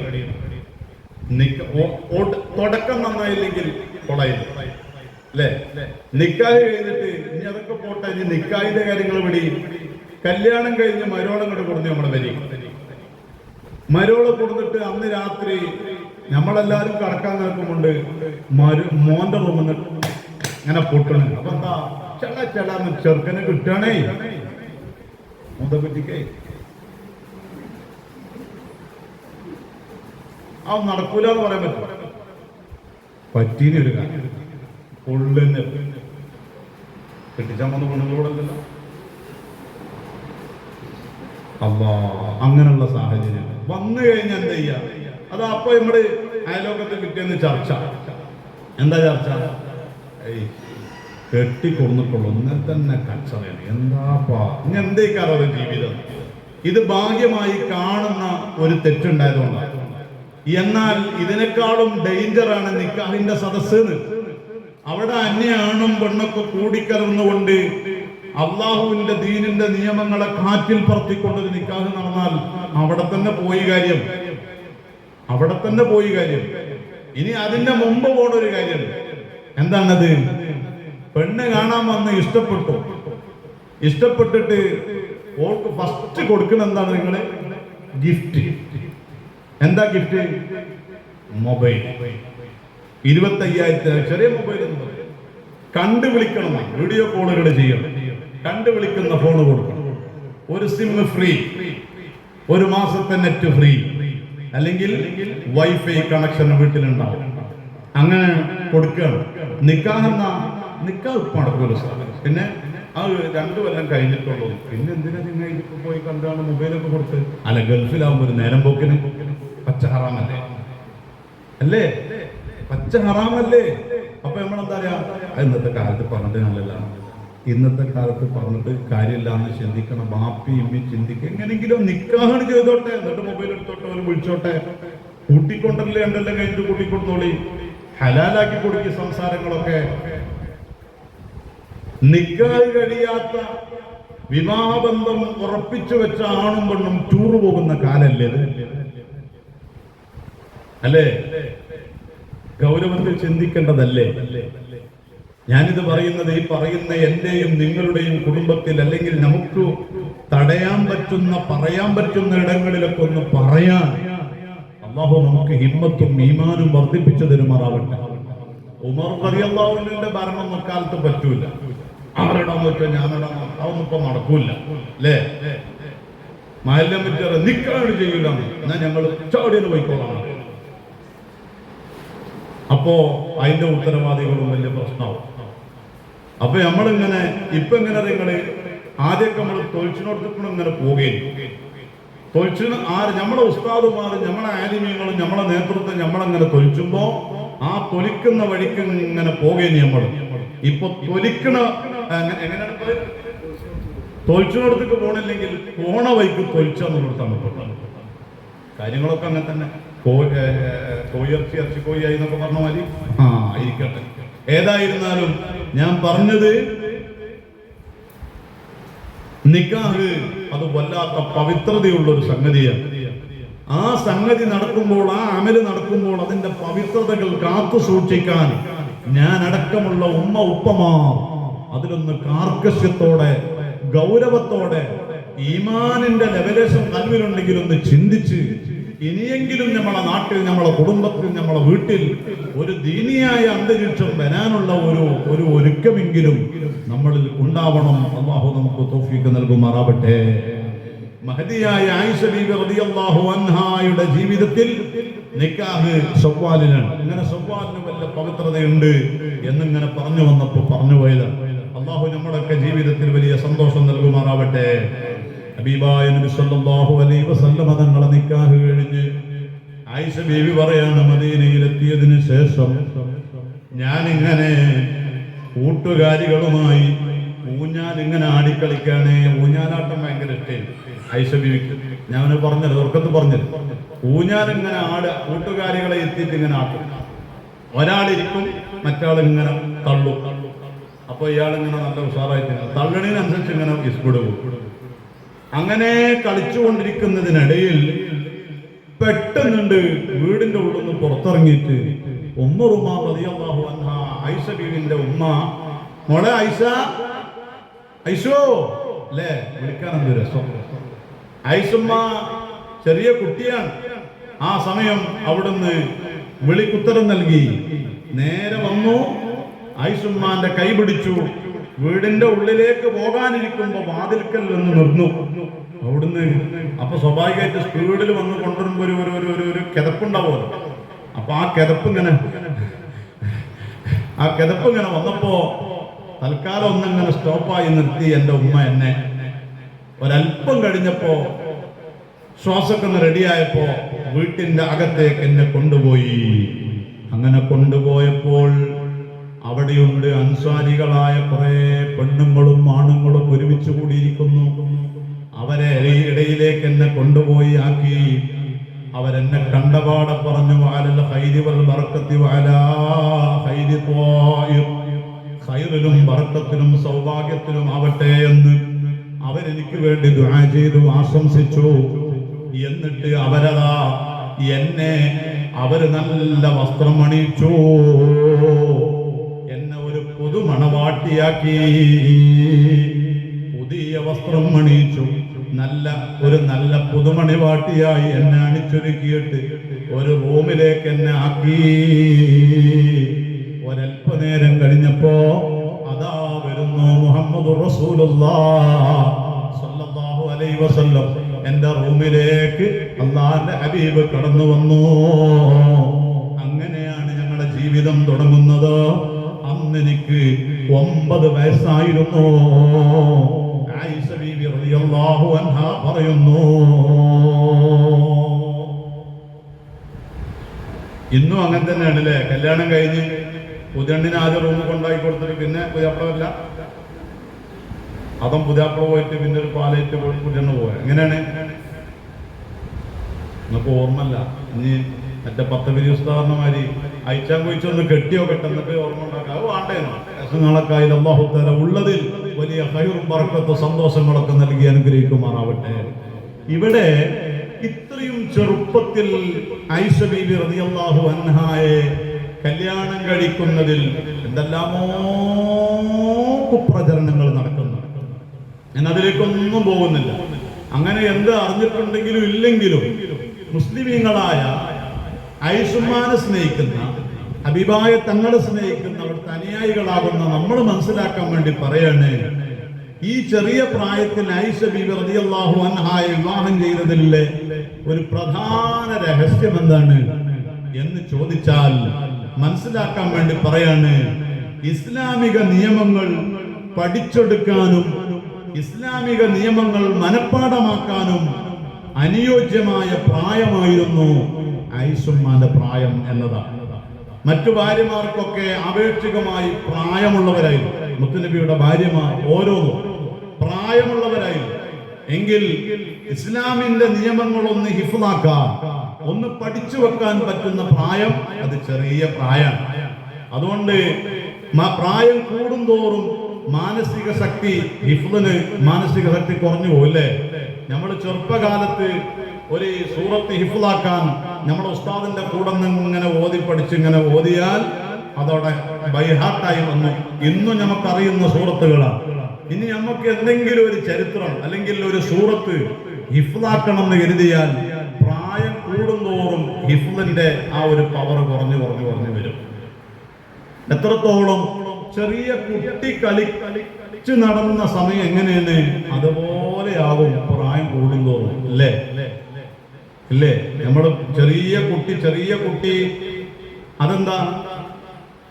അതെന്താന്ന് ചോദിക്കില്ല. എന്താ അല്ലേ ചോദിക്കും.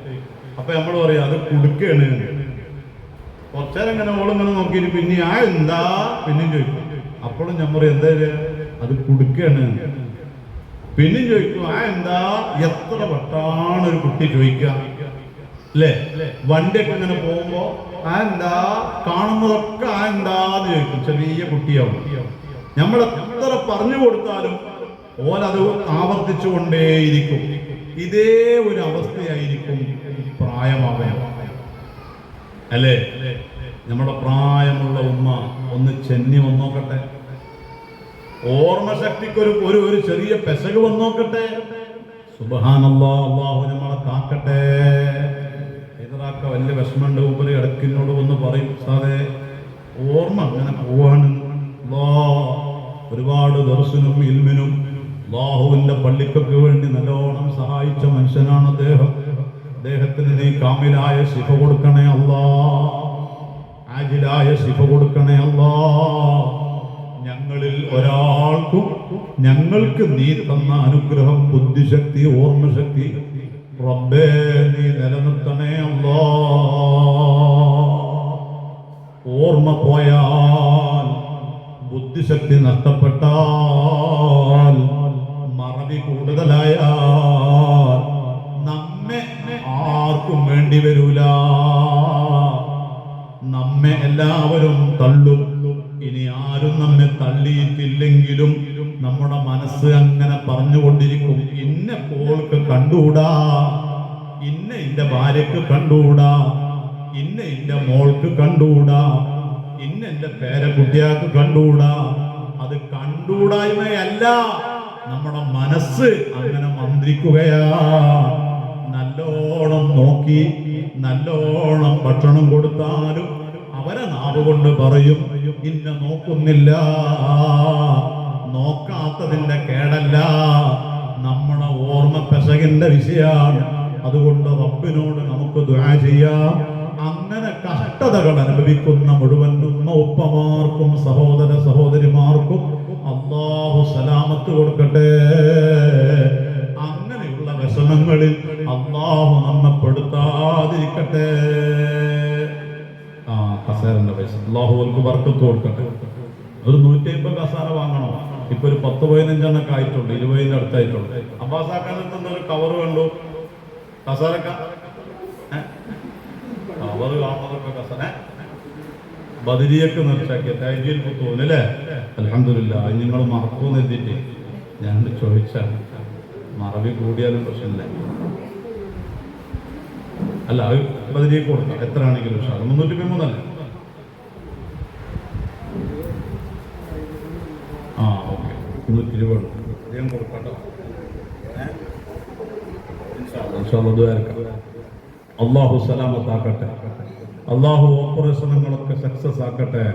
അള്ളാഹു കാമിലായ ശിഫ കൊടുക്കട്ടെ. അള്ളാഹു റാഹത്ത് നൽകട്ടെ. അള്ളാഹു ആ ലക്ഷ്യം എന്തുണ്ടോ എല്ലാം അള്ളാഹു സുബ്ഹാനഹു വ തആല റാഹത്തിലും സന്തോഷത്തിലാക്കി കൊടുക്കുമാറാവട്ടെ. ഓർമ്മശക്തി പോയാലേ അത് വലിയൊരു വിഷമം തന്നെ. അള്ളാഹു നമ്മെ കാത്തുരക്ഷിക്കുമാറാവട്ടെ. അപ്പൊ ദാമ്പത്യ ജീവിതം എന്ത് പറഞ്ഞപ്പോഴാണ് നമ്മൾ ഓർമ്മശക്തിക്ക് പോയത്? അതിന് പറഞ്ഞപ്പോ എന്നെ നിങ്ങളെ പരിപാടി. എന്നാലും ഞാൻ പള്ളിക്കത്ത് ചോദിച്ച് ബദരീങ്ങളെ കുറിച്ച് ഇങ്ങനെ പറഞ്ഞുകൊണ്ട് ഒരു വഖഫിൽ നിർത്തിയിട്ട് അത് ഞാൻ പറഞ്ഞു ബാക്കി നാളെ പറയാം. പിറ്റേന്ന് ഞാൻ നീച്ചു നിന്നിട്ട് ചോദിച്ചു അവരോട്, ഇന്നലെ എന്താ പറഞ്ഞു നിർത്തിയത്? ഒരാൾ പറഞ്ഞു ബദരീങ്ങളെ പറ്റിയെന്ന്. സുഖമായല്ലോ, എന്താണെന്നില്ല ബദരീങ്ങളെ പറ്റി എന്നാണ് പറഞ്ഞപ്പോ. അപ്പൊ അങ്ങനെ ഒരു മൊത്തത്തിലാണ് ആയിഷ ബീവിനെ പറ്റി ഇന്ന് നിങ്ങൾ എന്ത് ചോദിച്ചാലും നിങ്ങൾ എന്താ പറയാ, ആയിഷ ബീവിനെ പറ്റിയത്. പിന്നെ നിങ്ങളോട് കഴിച്ചില്ലായി എന്തോന്ന് പറഞ്ഞപ്പോഴാണ് നമ്മൾ ഈ ഓർമ്മ സംഗതി നിങ്ങൾ ഇങ്ങനെ പറഞ്ഞു പോയത് അല്ലേ? ഹിഫ്ളാക്കുന്നതുമായി ബന്ധപ്പെട്ടാണ്.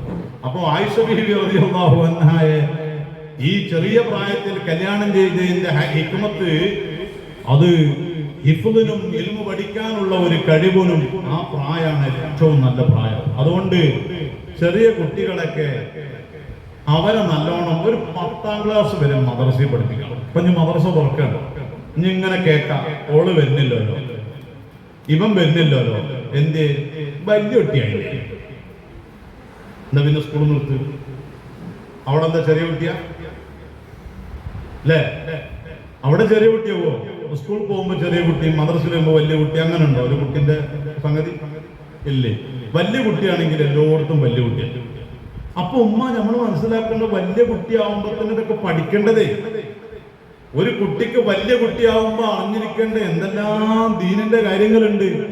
അത് അപ്പോ ആ വലിയ കുട്ടിയാവുമ്പോ ഖുർആൻ തൊടാൻ പറ്റാത്ത സമയത്തിന് വന്നാണ്ട് ഫിഖ് പഠിക്കുമ്പോഴാണ് ആ മര്യാദകളും അതിന്റെ നിയമങ്ങളൊക്കെ. അപ്പൊ ആ കുട്ടിക്ക് പെട്ടെന്ന് മെമ്മറി കയറൂലേ.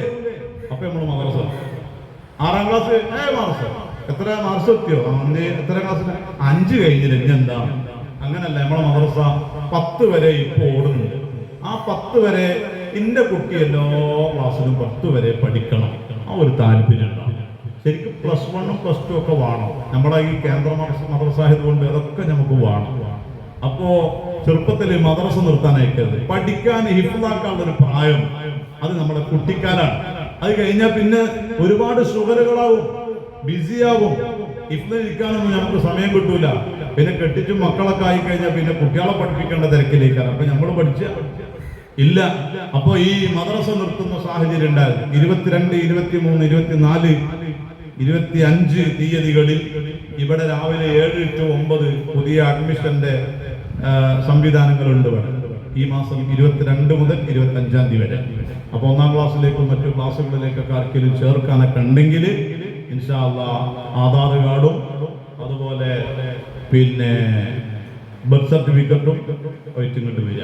ഇൻഷാ അല്ലാഹ് ഒരു 300 അല്ല ക്ലിയറിന് അത് വെച്ചിങ്ങോട്ട് വരിക. അല്ലാഹു തആല നമ്മളെ മക്കൾക്കൊക്കെ നാഫിയായ ഇൽമു തരട്ടെ. 18 വയസ്സ് വരെയാണ് മഹദിയായ ആയിഷ ബീവി റളിയല്ലാഹു അൻഹാ മുത്തുനബി സല്ലല്ലാഹു അലൈഹി വസല്ലമ തങ്ങളുടെ കൂടെ ജീവിച്ചത്. അതിനിടയിൽ 2210 ഹദീസുകൾ മഹദിയായ ആയിഷ ബീവി റളിയല്ലാഹു അൻഹാ റിപ്പോർട്ട് ചെയ്തിട്ടുണ്ട്. ഫാത്തിമ ബീവിന്റെ ചരിത്രം നമ്മൾ തുടക്കത്തിൽ പറഞ്ഞു. കുറഞ്ഞ കാലേ മുത്തുനബിന്റെ വഫാത്തിന് ശേഷം ജീവിച്ചുള്ളൂ. അതുകൊണ്ട് തന്നെ വിരലിൽ എണ്ണാവുന്ന ഹദീസുകൾ മാത്രമേ ഫാത്തിമ ബീവിയിലൂടെ റിപ്പോർട്ട് ചെയ്തതായി കാണാൻ പറ്റുള്ളൂ. 2210 ഹദീസുകൾ ആയിഷ ബീവിയിലൂടെ ലോകത്ത് റിപ്പോർട്ട് ചെയ്തിട്ടുണ്ട്. ഹദീസുകൾ നബി സല്ലല്ലാഹു അലൈഹി വസല്ലമ തങ്ങളുടെ ഹദീസുകൾ ഏറ്റവും കൂടുതൽ മനഃപ്പാഠമാക്കിയത്, ഭാര്യമാരുടെ കൂട്ടത്തിൽ ഏറ്റവും കൂടുതൽ മനഃപ്പാഠമാക്കിയത് ആയിഷ ബീവി റളിയല്ലാഹു അൻഹയാണ്. പിന്നെ ഉമ്മു സലമ റളിയല്ലാഹു അൻഹയാണ്. നബി സല്ലല്ലാഹു അലൈഹി വസല്ലമ തങ്ങളുടെ ഹദീസ് റിപ്പോർട്ട് ചെയ്ത മുഹദ്ദിസീങ്ങളുടെ കൂട്ടത്തിൽ പ്രധാനപ്പെട്ട 8 ആളുകളെ എണ്ണുന്നുണ്ട്. ആ പ്രധാനപ്പെട്ട ആളുകളിൽ ബീവി ആയിഷ റളിയല്ലാഹു അൻഹയുണ്ട്. അപ്പൊ മനസ്സിലായില്ലേ, ചെറുപ്പത്തിലെ കല്യാണം കഴിച്ചതുകൊണ്ട് ഒരുപാട് ഉലൂമുകൾ പഠിപ്പിച്ചു കൊടുക്കാൻ അല്ലാഹുവിന്റെ റസൂലിന് ആയിഷ ബീവിയിലൂടെ സാധിച്ചു. ഈ മുസ്ലിം ഉമ്മത്തിന് ലോകാവസാനം വരെ ജീവിക്കുന്ന ഉമ്മമാർക്ക്, ഉപ്പമാർക്ക്, സമൂഹങ്ങൾക്ക്, മുഅ്മിനീങ്ങൾക്ക് ദീന് പഠിക്കാൻ ആയിഷ ബീവിയിലൂടെ മുത്തുനബി സല്ലല്ലാഹു അലൈഹി വസല്ലം തങ്ങൾ വലിയൊരു കാരണമായി.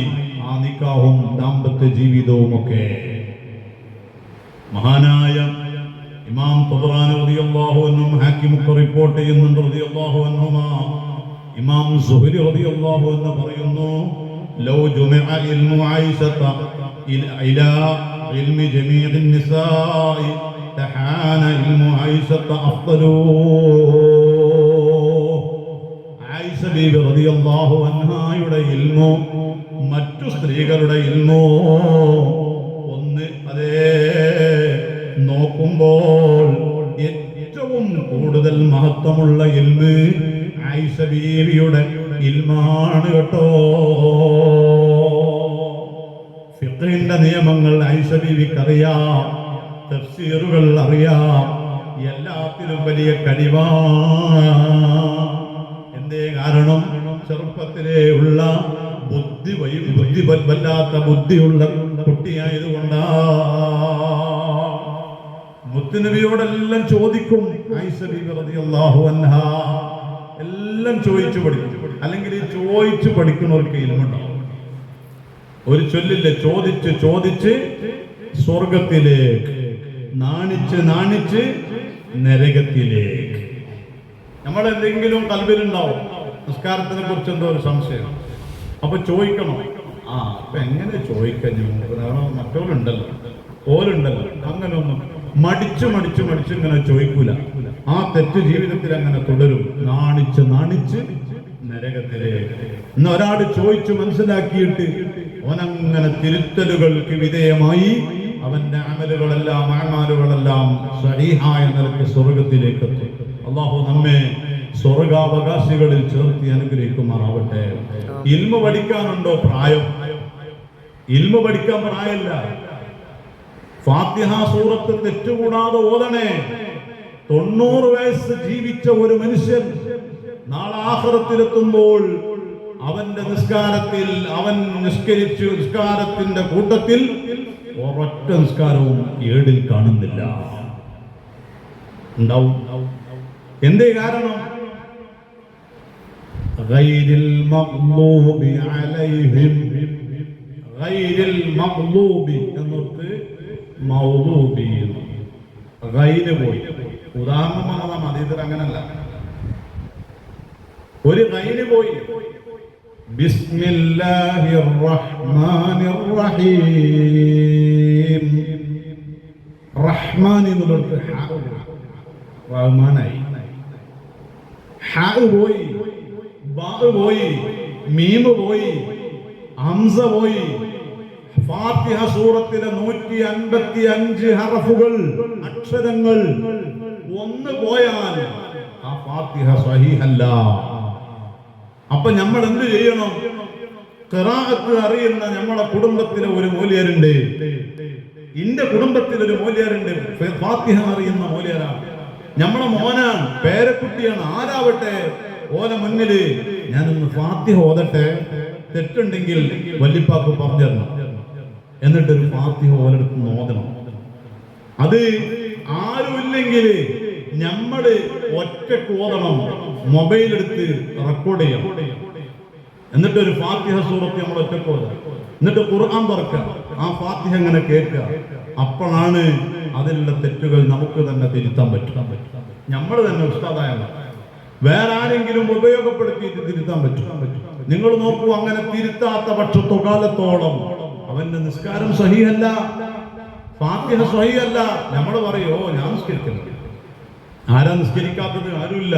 പക്ഷെ നമ്മുടെ ഫാത്തിഹ, എന്റെയും നിങ്ങളുടെയും നമ്മുടെ ആരുടെയും ഫാത്തിഹ കംപ്ലീറ്റ് അല്ലെങ്കിൽ ഹർഫുകൾ കൊഴിഞ്ഞു പോയാൽ അല്ലാഹ് നമുക്കതുകൊണ്ട് പരാജയമാകും. അല്ലാഹു നമ്മെ കാത്തുരക്ഷിക്കട്ടെ. ഇൽമു പഠിക്കാനുണ്ടോ പ്രായം?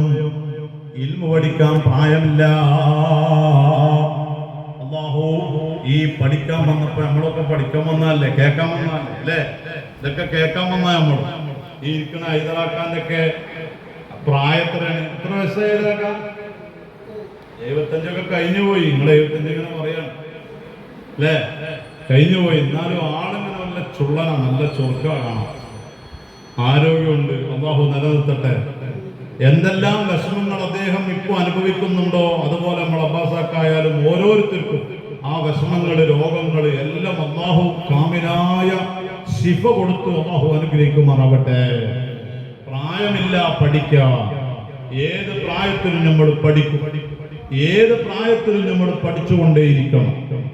അല്ലാഹ് ഫാത്തിഹ സൂറത്ത് മർമ്മപ്രധാനമായൊരു കാര്യമാണ്.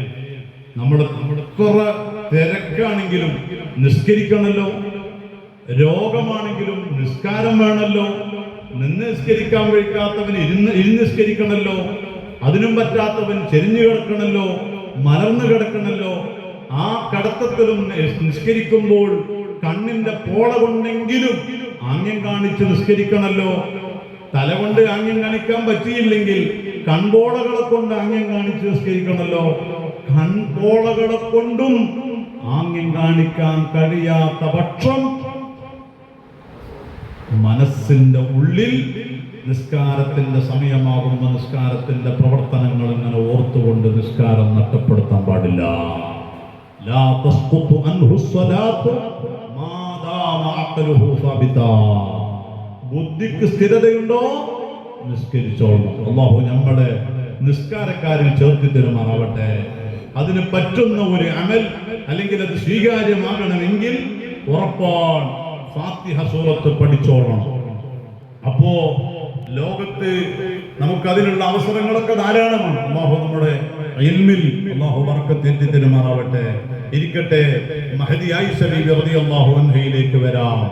അവിടുത്തെ വീട് ആയിഷ ബീബി പറയുന്നുണ്ട്, മുത്തനബി സല്ലല്ലാഹു അലൈഹി വസല്ലമ തങ്ങള് ഞങ്ങൾ താമസിക്കുന്ന വീട്, ആ വീട്ടിൽ ഹബീബായ തങ്ങൾ എഴുന്നേറ്റ് നിസ്കരിക്കുമ്പോ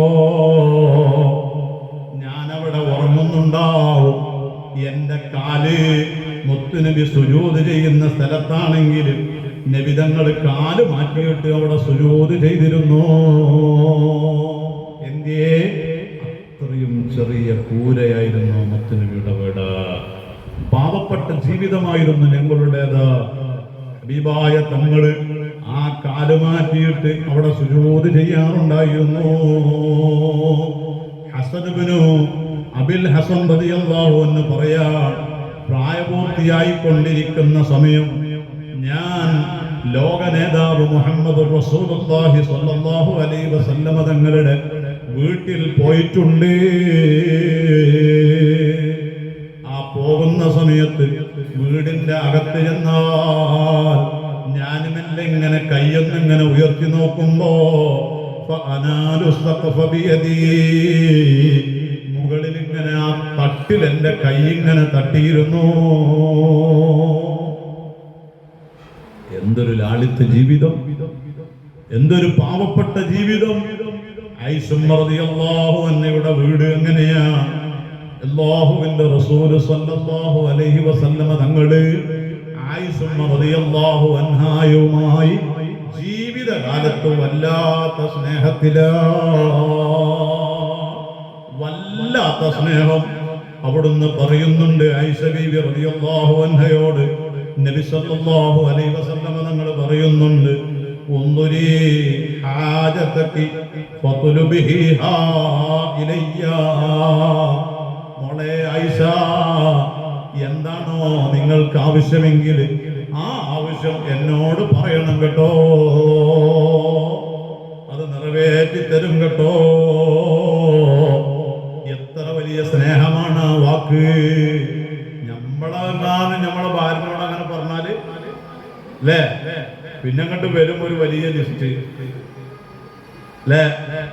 പെരുന്നാളൊക്കെ വരുന്നത്, അനക്ക് എന്താ വേണ്ടിച്ച ഞാൻ എടുത്തരാണെന്നാണ് പറഞ്ഞു പോയാൽ സുബ്ഹാനല്ലാഹ്, പിന്നെ ലിസ്റ്റുകളുണ്ട് വരും. അൽഹംദുലില്ലാഹ്, അല്ലാഹു ബർക്കത്ത് ചെയ്യട്ടെ. അല്ലാഹു നമ്മുടെ ജീവിതത്തിലൊക്കെ വലിയ സന്തോഷം നൽകട്ടെ. അല്ലാഹുവിന്റെ ഹബീബ് ആയിഷമ്മനോട് പറയാണ്, ആയിഷോ എന്താണോ ആവശ്യം എന്നോട് പറയണട്ടോ. എത്രത്തോളാണ് അവിടുത്തെ സ്നേഹം. അല്ലാഹുവിന്റെ ഹബീബ് സല്ലല്ലാഹു അലൈഹി വസല്ലമ തങ്ങളുടെ മുന്നിൽ മഹദിയായ ആയിഷ ബീവി റളിയല്ലാഹു അൻഹ അങ്ങനെ പാല് കുടിക്കുകയാണ്, അല്ലെങ്കിൽ വെള്ളം കുടിക്കുകയാണ്. ആ വെള്ളം കുടിക്കുന്ന പാത്രം വെള്ളം പൂർത്തിയാകുന്നതിന്റെ മുമ്പ് ഹബീബായ തങ്ങളുടെ കയ്യിലേക്ക് കൊടുക്കുകയാണ്, ഭർത്താവിന്റെ കയ്യിലേക്ക്. അപ്പൊ ഹബീബായ തങ്ങൾ ആ പാത്രം നേരെ കൊടുക്കുമ്പോ എങ്ങനെയൊക്കെ ഉണ്ടാകുക? കുടിച്ച ഭാഗം അപ്പുറത്തുണ്ടാകുക അല്ലെ. ഞാൻ കുടിച്ചാണ് ഇങ്ങനെ നിങ്ങൾക്കത് തരുമ്പോ ഞാൻ കുടിച്ച ഭാഗം എന്റെ ഭാഗത്തും അങ്ങനെയല്ല ഉണ്ടാകുക. ഹദീസിൽ കാണാം, ആയിഷ ബീബി റളിയല്ലാഹു അൻഹ അവിടുന്ന് കുടിച്ച ആ പാത്രം അവിടെ കൊടുത്തപ്പോൾ നബി സല്ലല്ലാഹു അലൈഹി വസല്ലം നിങ്ങൾ ആ പാത്രം ഇങ്ങനെ തിരിച്ചു. എന്തിന്? എന്റെ ആയുഷ് ചുണ്ട് വെച്ച സ്ഥലത്ത് തന്നെ എനിക്ക് ചുണ്ട് വെക്കണം പാത്രത്തിന്മേൽ. സ്നേഹപ്രകടനം അല്ലേ? അതാണ് ദാമ്പത്യ ജീവിതത്തിൽ നമ്മളൊക്കെ പഠിക്കേണ്ടത്. നമ്മളെങ്ങാനും ഒരു ക്ലാസ്സിൽ കുടിച്ചു കഴിഞ്ഞാൽ പിന്നെ ആ ക്ലാസ് കഴുകിയിട്ടാ മറ്റാൾ കുടിച്ചു. ഒരു ഗ്ലാസ്സിൽ തുള്ളി വെള്ളങ്ങാനും ബാക്കി വെച്ച ആ വെള്ളം കളഞ്ഞിട്ട് പിന്നെ വേറെ വെള്ളം പാരുകയാണ്. സൂറുൽ മുഅ്മിനി ബറക, മുഅ്മിനീങ്ങളുടെ ബാക്കിയിൽ ബറക്കത്തുണ്ട് എന്ന് മുത്തുനബി സ്വല്ലല്ലാഹു അലൈഹി വസല്ലം. കുഴച്ചു വെച്ച പാത്രത്തിലൊക്കെ കുട്ടിയാട് ഭക്ഷണം കഴിച്ച ആ പാത്രത്തിലൊക്കെ ഇപ്പന്മാര് ഭക്ഷണം കഴിക്കും, വല്യന്മാര് കഴിക്കും. ഓല അത് ചെറുപ്പത്തിലെ കണ്ടും ശീലിച്ചും വളർന്നു വന്നു. ഉമ്മാര് കഴിക്കൂലെന്ന് പറഞ്ഞിട്ട് ആരും തെറ്റിപ്പോകുന്നു വേണ്ട, കഴിക്കണവരുണ്ട്. ഈ കൂട്ടത്തിലുള്ളവരൊക്കെ നല്ല ഉമ്മാർ, അവരൊക്കെ കഴിക്കണവരാണ്. കഴിച്ചില്ലേ? അതാ എല്ലാരും കഴിക്കുന്നവരാണ്. അങ്ങനെ കഴിക്കണം. നമ്മളെ ഭർത്താവ് തിന്ന പാത്രത്തിൽ തന്നെ എനിക്ക് വേണം. ശാഠ്യം പിടിച്ചു നോക്കിയേ, ആ ഭർത്താവിന്റെ കൽബിനകത്ത് വലിയൊരു ഇടം നമുക്ക് കിട്ടും. ഇങ്ങനെ മുത്തുനബി സല്ലല്ലാഹു അലൈഹി വസല്ലം തങ്ങൾ എത്ര വലിയ സൈക്കോളജിക്കലായിട്ട് ഇടപെട്ടത്. അവിടുന്ന് സ്വന്തം ജീവിതത്തിൽ ആ സ്നേഹം പ്രകടിപ്പിച്ചത് എന്തിന്? 1400 വർഷങ്ങൾക്ക് ശേഷം വരുന്ന ഉമ്മത്തിനും ഇതുപോലെ ജീവിക്കണമെന്ന് റോൾ മോഡൽ കാണിച്ചു തരാന് ഹബീബായ നബി സല്ലല്ലാഹു അലൈഹി വസല്ലം തങ്ങൾ അങ്ങനെ ചെയ്തതാ. അതുകൊണ്ട് നമ്മുടെ ഈ ജീവിതത്തിൽ അങ്ങനെ ഉണ്ടാവണം. ഭാര്യ കുടിച്ച ക്ലാസ്സിൽ ഭർത്താവ് കുടിക്കാൻ താല്പര്യപ്പെടും. നിർബന്ധ ബുദ്ധി അങ്ങനെ ചെയ്യണം. എപ്പോഴെങ്കിലും കുടുങ്ങുമ്പോ മാത്രമല്ല, നിർബന്ധ ബുദ്ധി അങ്ങനെ ചെയ്യണം. അതാണ് നബി സല്ലല്ലാഹു അലൈഹി വസല്ലം തങ്ങൾ അങ്ങനെ കുടിച്ചാൽ മതി. പക്ഷേ നബി തങ്ങൾ ആ പാത്രം അങ്ങനെ തിരിച്ചിട്ട് മുത്തുനബിയുടെ പ്രിയ പത്നിയായ ആയിഷമ്മ എവിടെ ചുണ്ടുവെച്ചോ ആ ഭാഗം കൊണ്ട് തന്നെ കുടിച്ചോ. ഒരു ദിവസം ആയിഷ ബീവി റളിയല്ലാഹു അൻഹാക്ക് നിസ്കരിക്കാൻ പറ്റൂല. ഹൈലുള്ള സമയമാണ്. ആ സമയത്ത് മുത്തുനബി സല്ലല്ലാഹു അലൈഹി വസല്ലം നിസ്കരിക്കാൻ വേണ്ടി മോളെ ആ നിസ്കാരപ്പായം എടുത്ത ഒരു ആജ്ഞാവൻ. അപ്പോൾ ആയിഷ റളിയല്ലാഹു അൻഹ പറഞ്ഞു, ഇന്നി ഹായിദുൻ, എനിക്ക് പറ്റൂല നബിയെ. അങ്ങനെയല്ല, ഖുർആൻ എടുക്കാൻ പറയുമ്പോൾ നമ്മൾ പറയല്ലേ അത് പറ്റൂല. അതേപോലെ ആയിഷ റളിയല്ലാഹു അൻഹ പറഞ്ഞു, എനിക്ക് പറ്റൂല നബിയെ. കയ്യിൽ കൂടെ അല്ലല്ലോ ഹൈദ്, അതുകൊണ്ട് എടുത്ത കൈകൊണ്ട്. ലോക വനിതകൾക്ക് പാഠമാണ്. ഞാൻ കഴിഞ്ഞ വർഷങ്ങൾക്ക് മുമ്പ് ഒരു സ്ഥലത്ത് പോയപ്പോൾ ഒരു ഉമ്മ പറഞ്ഞത് ഞാൻ ഇപ്പോഴും ഓർക്കുകയാണ്. ഉസ്താദേ, മെൻസസ് ഉള്ള സമയത്ത് അടുക്കളയിൽ വരാനും ഭർത്താവിന് വെള്ളം കൊടുക്കാനൊന്നും പറ്റൂല എന്ന ഒരു വിശ്വാസം ഞങ്ങൾ ആ ഏരിയയിലൊക്കെ ഉണ്ട്. ഓരൊരു പ്രത്യേക റൂമിലിട്ട് വാതിലടക്കലുണ്ട്. മുസ്ലിമിൽ, മറ്റു മതങ്ങളിൽ കേൾക്കാറുണ്ട് തോന്നുന്നു, അല്ലാഹു അലം. മുസ്ലിമീങ്ങളിൽ ഇങ്ങനെ ഒരു ഭാഗത്ത് ഇങ്ങനെ അറിയുന്നു. അതിന്റെ സത്യാവസ്ഥ എന്താണ്? അതിന്റെ സത്യാവസ്ഥയാണ് മുത്തുനബി സല്ലല്ലാഹു അലൈഹി വസല്ലം തങ്ങള് ഇപ്പറഞ്ഞത്. കൈകൊണ്ട് എടുക്കുമോളെ ആയിഷ നിസ്കാരക്കുപ്പായോ. അതുകൊണ്ട് നമ്മൾ ആ സമയത്ത് അവരെ ഭക്ഷണം ഉണ്ടാക്കാൻ പറ്റൂല, ഭക്ഷണം കൊണ്ടുതരാൻ പറ്റൂല, ഓരോ കാര്യത്തിനും പറ്റൂല. അങ്ങനെയല്ല, ഖുർആനിലുണ്ട് ഹൈദുള്ള സമയം, നിസ്കരിക്കാൻ പറ്റാത്ത സമയം അവരെ നിങ്ങൾ വെടിയണം എന്ന് പറഞ്ഞത് ശാരീരിക ബന്ധത്തിൽ നിന്ന് മാത്രമാണ്. അല്ലാതെ സൗഹൃദ ജീവിതത്തിൽ നിന്നൊരിക്കലും തള്ളപ്പെടേണ്ടവളല്ല ഭാര്യമാണ്. അവരെപ്പോഴും സ്നേഹോഷ്മളമായ ജീവിതമായിരിക്കണം. പറ്റുന്ന സമയത്തും പറ്റാത്ത സമയത്ത് എപ്പോഴും അവരുടെ ജീവിതത്തിൽ ആ ഒരു സൗഹോദര്യം, സൗഹൃദം, സന്തോഷം കീപ്പ് ചെയ്തുകൊണ്ടേയിരിക്കണം. ആയിഷ ബീവി ഇതൊക്കെ പഠിക്കാൻ വേണ്ടിയിട്ടായിരിക്കും ഈ പറഞ്ഞതൊക്കെ നമ്മൾ മനസ്സിലാക്കണം, അല്ലേ? ഓരോന്നും ആയിഷ ബീവി റളിയല്ലാഹു അൻഹയുടെ മുന്നിൽ നബി സല്ലല്ലാഹു അലൈഹി വസല്ലം നബി തങ്ങളോട് ചോദിക്കുന്നുണ്ട്, ആയിഷ ബീവി, നബിയെ, നിങ്ങളല്ലേ പറഞ്ഞത് നാളെ മഹ്ശറ വൻസഭയിൽ എത്തുമ്പോൾ ജനങ്ങളെല്ലാം ഒരു നൂല് പോലും ശരീരത്തിലില്ലാതെ പൂർണ്ണ നഗ്നരായിരിക്കുമെന്ന്? അതെ ആയിഷ. അപ്പോ പരസ്പരം ഔറത്തിലേക്ക് നോക്കൂലേ? ബുദ്ധിയുള്ളവരുടെ ലക്ഷണമാണ് ചോദിച്ചു പഠിക്കുക എന്നത്. ആയിഷമ്മയോട് അല്ലാഹുവിന്റെ ഹബീബ് സല്ലല്ലാഹു അലൈഹി വസല്ലം തങ്ങൾ പറഞ്ഞു, ആയിഷ, അവിടെ നഗ്നതയിലേക്ക് നോക്കുന്ന സമയമല്ല മോളെ, അവിടെ ഹിസാബിന്റെ സമയമാണ്. നരകത്തിനുണ്ടൊരു ഗർജിക്കൽ, നരകത്തിനൊരു ഗർജിക്കലുണ്ട്. ആ ഗർജനം കേൾക്കുമ്പോൾ ആര് നോക്കുമ്പോളെ മറ്റുള്ളവർ ഔറത്തിലേക്ക്, നന്മയും തിന്മയും തൂക്കുമ്പോൾ ആര് നോക്കും മോളെ അന്യന്റെ ഔറത്തിലേക്ക് നോക്കൂല. അതങ്ങനെ ഒരു പ്രത്യേക ഹലാലോ ഉറങ്ങരുതേ ആയിഷ. അതിലൊന്നേതാണ് ഹത്താ തഖ്തിമുൽ ഖുർആൻ ഖത്തം തീർക്കാതെ ഉറങ്ങണ്ട. ആയിഷുമ്മാനോട് പറയുമ്പോ ആയിഷ ബീവിനെ കണ്ണുറുക്കാണ്. പടച്ചമ്പുരാനെ, ഖുർആൻ ഖത്തം തീർക്കാൻ എത്ര ഉണ്ട്? എത്ര പേജുണ്ട് ഖുർആന്? ഖത്തം തീർക്കാതെ ഉറങ്ങരുത്.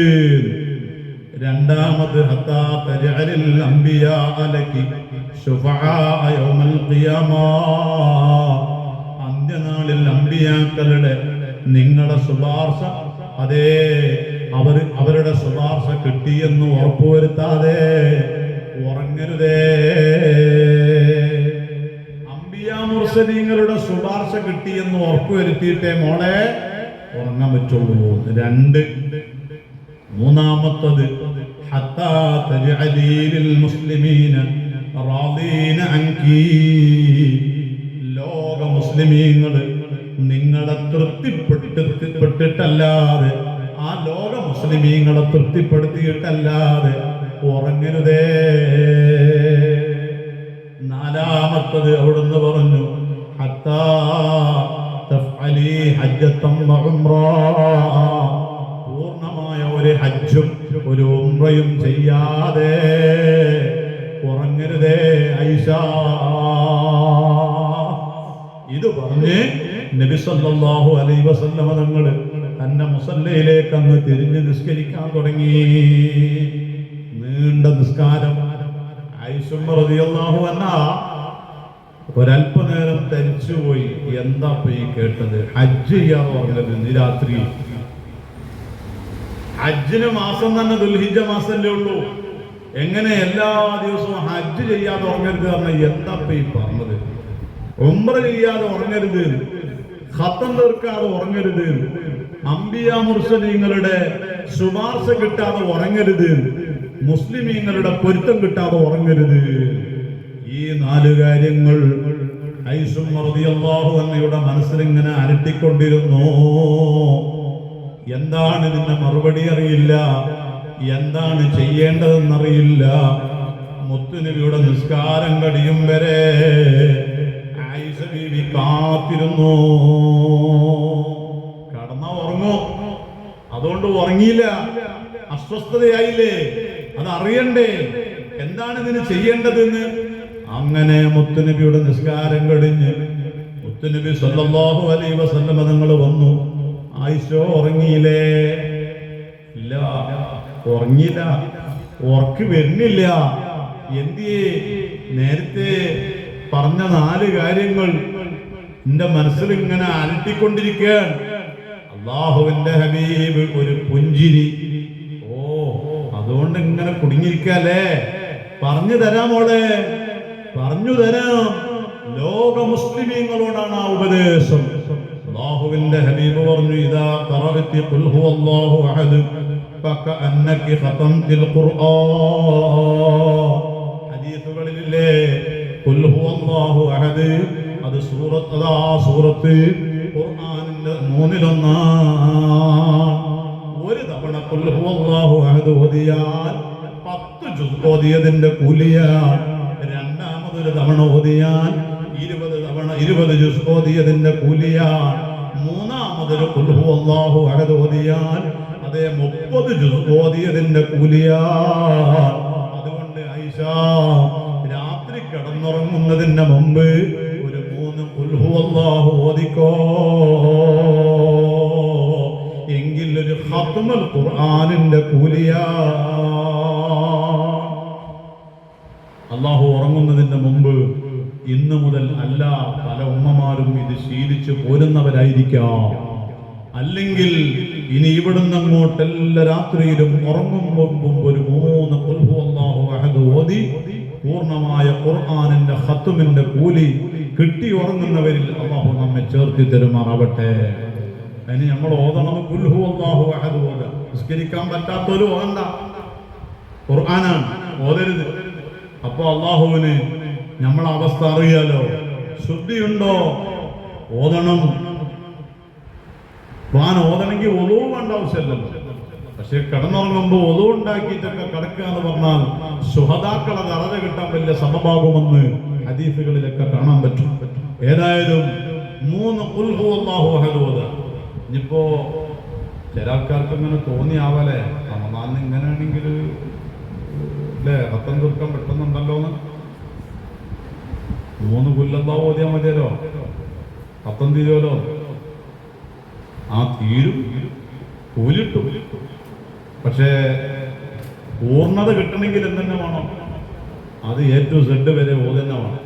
കാരണം പൂളക്കൂട്ടാൻ നിന്നാലും പള്ളറി, ബിരിയാണി നിന്നാലും പള്ളറി. പക്ഷേ നല്ല സമാധാനത്തോടെ പള്ളറാണെങ്കിൽ എന്തെന്നോ നമുക്ക് ഇഷ്ടമുള്ള സംഗതി തിന്നണം. അപ്പോഴേ സമാധാനത്തോടു കൂടെ നമുക്ക് വയറ് അറിയുള്ളൂ. എന്ന പോലെ ഖത്മിന്റെ കൂലി കിട്ടും, ഹദീസുകളിലുള്ളതാണ് എന്ന് കരുതിയിട്ട് റമദാനിലുള്ള ഖത്മ ഇങ്ങനെ ആക്കരുത്. ഇൻഷാ അല്ലാഹ് 29-ന് നമ്മൾ ഖത്മുൽ ഖുർആൻ നടത്തുന്നുണ്ടല്ലോ. കുറ്റമ്പാറ ഉസ്താദിന്റെ നോമ്പ് തുറയും ഖത്മുൽ ഖുർആനും ദുആയും ഒക്കെ നടക്കുന്നു. ഉമ്മമാരെ, നമ്മുടെയൊക്കെ ഓരോ ഖത്മുകൾ അല്ലെങ്കിൽ 2 or 3 ഖത്മുകൾ എണ്ണങ്ങളൊക്കെ അതിലേക്ക് വരണം. ഇതുവരെ ഓതി പൗതി എത്തിയിട്ടില്ലെങ്കിൽ ഒന്ന് സ്പീഡപ്പ് ആക്കുക. എന്നിട്ട് റമദാൻ കഴിയുമ്പോഴേക്ക് ഒരു ഖത്മെങ്കിലും തീർക്കുക എന്ന അജണ്ടയിൽ നമ്മളൊക്കെ ഖുർആൻ ഓതണം. ഖുർആൻ വിശുദ്ധ റമദാനും വലിയ ബന്ധമാണ്. നമുക്കൊക്കെ അല്ലാഹു തൗഫീഖ് തരട്ടെ. നാളെ കുറ്റമ്പാറ ഉസ്താദ് രാത്രി എത്തും. UAE ഗവൺമെന്റിന്റെ ആധികാരിക അതിഥിയായി പ്രഭാഷണത്തിന് പോയതാണ് ഉസ്താദ് അവറുകൾ. ഇന്ന് ബഹുമാനപ്പെട്ട ഉസ്താദ് അവറുകൾ നമ്മുടെ നാട്ടിലെത്തും, തിരിച്ചെത്തും. നാളെ ജുമുഅ നിസ്കരിക്കാൻ നമ്മുടെ പള്ളിയിൽ ഉസ്താദ് അവറുകൾ ഉണ്ടാവും. ഒരു പ്രൗഢമായ സ്വീകരണം അവിടെ നമ്മൾ കൊടുക്കും. അതുകൊണ്ട് സ്ത്രീകളൊക്കെ നാളെ ജുമുഅക്ക് വരണ്ട, നിങ്ങളൊക്കെ വരുന്നാൽ മതി. പുരുഷന്മാരോടൊക്കെ പറയാ, നാളെ ജുമുഅക്ക് കൂറ്റമ്പാറ ഉസ്താദ് ഉണ്ടാവും, ഉസ്താദിന് സ്വീകരണം കൊടുക്കുന്നുണ്ട്. അതുകൊണ്ട് നാളത്തെ ജുമുഅ കഴിഞ്ഞ് ഒരു 10-15 മിനിറ്റ് എവിടെയും ഓടിപ്പോകാതെ അവിടെ തന്നെ ഇരിക്കണം എന്ന് നമ്മുടെ ആൺമക്കളോട്, ഭർത്താക്കന്മാരോട്, നമ്മുടെ ഉപ്പമാരോട് ഇന്ന് ക്ലാസ് കഴിഞ്ഞ് പെട്ടെന്ന് പോയി അവരോട് പറയണം. കൂറ്റമ്പാറ ഉസ്താദിന് നാളെ സ്വീകരണം കൊടുക്കണം നമ്മുടെ പള്ളിയിൽ എന്ന് പ്രത്യേകമായി പറയണേ എന്ന് സാന്ദർഭികമായി ഓർമ്മപ്പെടുത്തുകയാണ്. ഇരിക്കട്ടെ, ആയിഷ റളിയല്ലാഹു അൻഹയോട് പറഞ്ഞു, ഖത്മ് ഓതാൻ കഴിയോ? 3 ഖുൽ ഹുവല്ലാഹു അഹദ് ഓതിക്കോ. രണ്ടാമത്തത് റസൂലുള്ളാഹി തങ്ങൾ പറയുന്നു, വഇദാ സല്ലൈതി അലയ്യ വഅലൽ അംബിയാഇ മിൻ ഖബ്ലി ഫഖദ് സുർനാ ലകി ശുഫആ യൗമൽ ഖിയാമ. എന്റെ പേരിലും എന്റെ മുൻഗാമികളായ അമ്പിയാക്കളുടെ പേരിലും സ്വലാത്ത് ചൊല്ലിക്കോ മോളെ. അമ്പിയ മുർസലീങ്ങളുടെ ശുപാർശ ഉറപ്പാ. അപ്പൊ രണ്ടാമത്തെ തീരുമാനായി. സ്വലാത്ത് അല്ലാഹുവിന്റെ റസൂലിന്റെയും മറ്റു അമ്പിയാക്കളെയും ഉൾപ്പെടുത്തിക്കൊണ്ടൊരു സ്വലാത്ത് ചൊല്ലിയാൽ ലോകത്തെ അമ്പിയ മുർസലീങ്ങളുടെ ശുപാർശക്ക് നമ്മൾ കാരണമാകും. അങ്ങനെ ചെയ്യാതെ ഉറങ്ങണ്ട. മൂന്നാമത്തതിന്റെ പരിഹാരം എന്താണ്? മുഅ്മിനീങ്ങളെ പൊരുത്തം കിട്ടിയിട്ടല്ലേ ഉറങ്ങണ്ടേ എന്ന് പറഞ്ഞത്. അതിന്റെ പരിഹാരം എന്താണ്? وَإِذَا اسْتَغْفَرْتِ لِلْمُؤْمِنِينَ فَكُلُّهُمْ رَاضُونَ عَنْكِ. മുഅ്മിനീങ്ങൾക്ക് വേണ്ടി اللهم اغفر للمؤمنين والمؤمنات والمسلمين والمسلمات. അതേ മുഅ്മിനീങ്ങൾക്ക് മുഅ്മിനാത്തുകൾക്ക് വേണ്ടി ദുആ ചെയ്തോ മോളെ. എങ്കിൽ ലോക മുസ്ലിമീങ്ങളുടെ പൊന്നാമത്തത് വൈദാ ഖുൽതി സുബ്ഹാനല്ലാഹി വൽഹംദുലില്ലാഹ് വലാ ഇലാഹ ഇല്ലല്ലാഹു അല്ലാഹു അക്ബർ എന്ന് ചൊല്ലിയിട്ട് ഉറങ്ങിക്കോ. ഫഖദ് ഹജജ്തി വഅതമർതി. എന്നാൽ നിനക്ക് ഒരു ഹജ്ജിന്റെ കൂലി, ഒരു ഉംറയുടെ കൂലി അല്ലാഹു തരുന്നതാണ്. ഇങ്ങനെ ഹജ്ജ് ഉംറ ചെയ്ത് ലോക മുസ്ലിമീങ്ങളെ പൊരുത്തം വാങ്ങി അമ്പിയ മുർസലീങ്ങളുടെ ശുപാർശക്ക് വിധേയരായി ഖുർആന് ഖത്മ് തീർത്ത് ഉറങ്ങാനുള്ള ഒരു തൗഫീഖ് നമുക്കും അല്ലാഹു തരട്ടെ. അല്ലാഹു നമുക്കതിന് ജീവിതത്തിൽ തൗഫീഖ് തരട്ടെ. ജീവിതത്തിൽ അത് കൊണ്ടുവരണം എന്ന് മാത്രം ഈ സമയത്ത് ഓർമ്മപ്പെടുത്തി അല്ലാഹു സുബ്ഹാനഹു വ തആല നമ്മുടെ ഈ സംഗമം അല്ലാഹു നമ്മിൽ നിന്ന് സ്വീകരിക്കുമാറാവട്ടെ. മഹദി ആയിഷ റളിയല്ലാഹു അൻഹായുടെ പൊരുത്തം അല്ലാഹുവേ നീ ഞങ്ങൾക്ക് നൽകണേ റഹ്മാനെ. ഇവിടെ കൂടിയ ഞങ്ങൾക്കും ഞങ്ങളോട് ദുആ കൊണ്ട് കടപ്പെട്ട ഒട്ടനവധി മുഅ്മിൻ മുഅ്മിനാത്തുകളുണ്ട്. പ്രത്യേകിച്ച് കസേരകൾക്ക് തന്നുകൊണ്ടിരിക്കുന്ന, ക്യാഷുകൾ തന്നുകൊണ്ടിരിക്കുന്നവർ, അല്ലാഹ് അവർക്കും ഞങ്ങൾക്കൊക്കെ നീ ഖൈറും ബർക്കത്തും നൽകണേ റഹ്മാനെ. സന്തോഷം നൽകണേ. നീ എന്തിനാണിന്നായിഷ കരയുന്നത്? നരകത്തെ ഓർത്തെന്ന ജവാബുണ്ടായത്. അതികഠിനമായൊരു ദിവസമല്ലേ മഹ്ശർ. അന്നെന്റെ കാര്യം ഓർക്കുമോ ഖൈറുൽ ബശർ. ഒരു 3 സ്ഥലങ്ങളിൽ നിന്നൊരാളും ആരെയും ഓർക്കാത്തതായി അന്നുണ്ട് രംഗം തന്നെയോ. അതിലൊന്ന് മീസാൻ തന്നെയാണ് അന്ന്. വിറക്കുന്നതാണ് തോക്കുന്ന സമയം നിന്ന്. പിന്നീട് മറ്റൊരു രംഗമാ സുഫിൻ്റെത്. വലം കയ്യിലോ ഇടം കയ്യിലോ ലഭിക്കുന്നത്. മൂന്നാമതായി പാലം സിറാത്താണ് അത്. സുഖറിന്റെ മുതുകിൽ സഖറിന്റെ മുതുകിൽ തന്നെയാ കിടക്കുന്നത്. സഖർ എന്ന് പറയുമ്പോ നരകത്തിൽ നിന്നൊരു ഭാഗമാണ്. ആ നരകത്തിന്റെ തീന്റെ മുകളിലാണ് സിറാത്ത് പാലം. അതിന്റെ മുകളിലൂടെ നടക്കുമ്പോഴാ ബേജാറ്, അതിൽ നിന്ന് വിട്ട് കടക്കുമോ എന്നുള്ളതാ.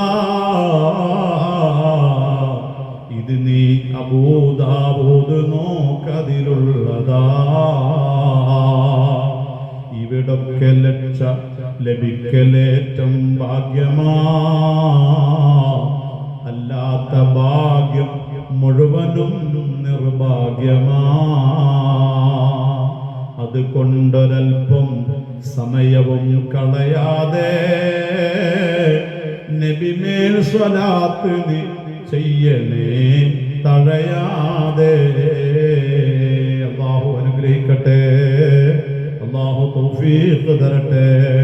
അഷ്ഹദു അല്ലാ ഇലാഹ ഇല്ലല്ലാഹ് അസ്തഗ്ഫിറുല്ലാഹ് അസ്അലുകൽ ജന്നത വഅഊദു ബിക മിനൻ നാർ. അഷ്ഹദു അല്ലാ ഇലാഹ ഇല്ലല്ലാഹ് അസ്തഗ്ഫിറുല്ലാഹ് അസ്അലുകൽ ജന്നത വഅഊദു ബിക മിനൻ നാർ. أشهد أن لا إله إلا الله أستغفر الله أسألك الجنة وأعوذ بك من النار. اللهم اغفر لي ذنوبي يا رب العالمين.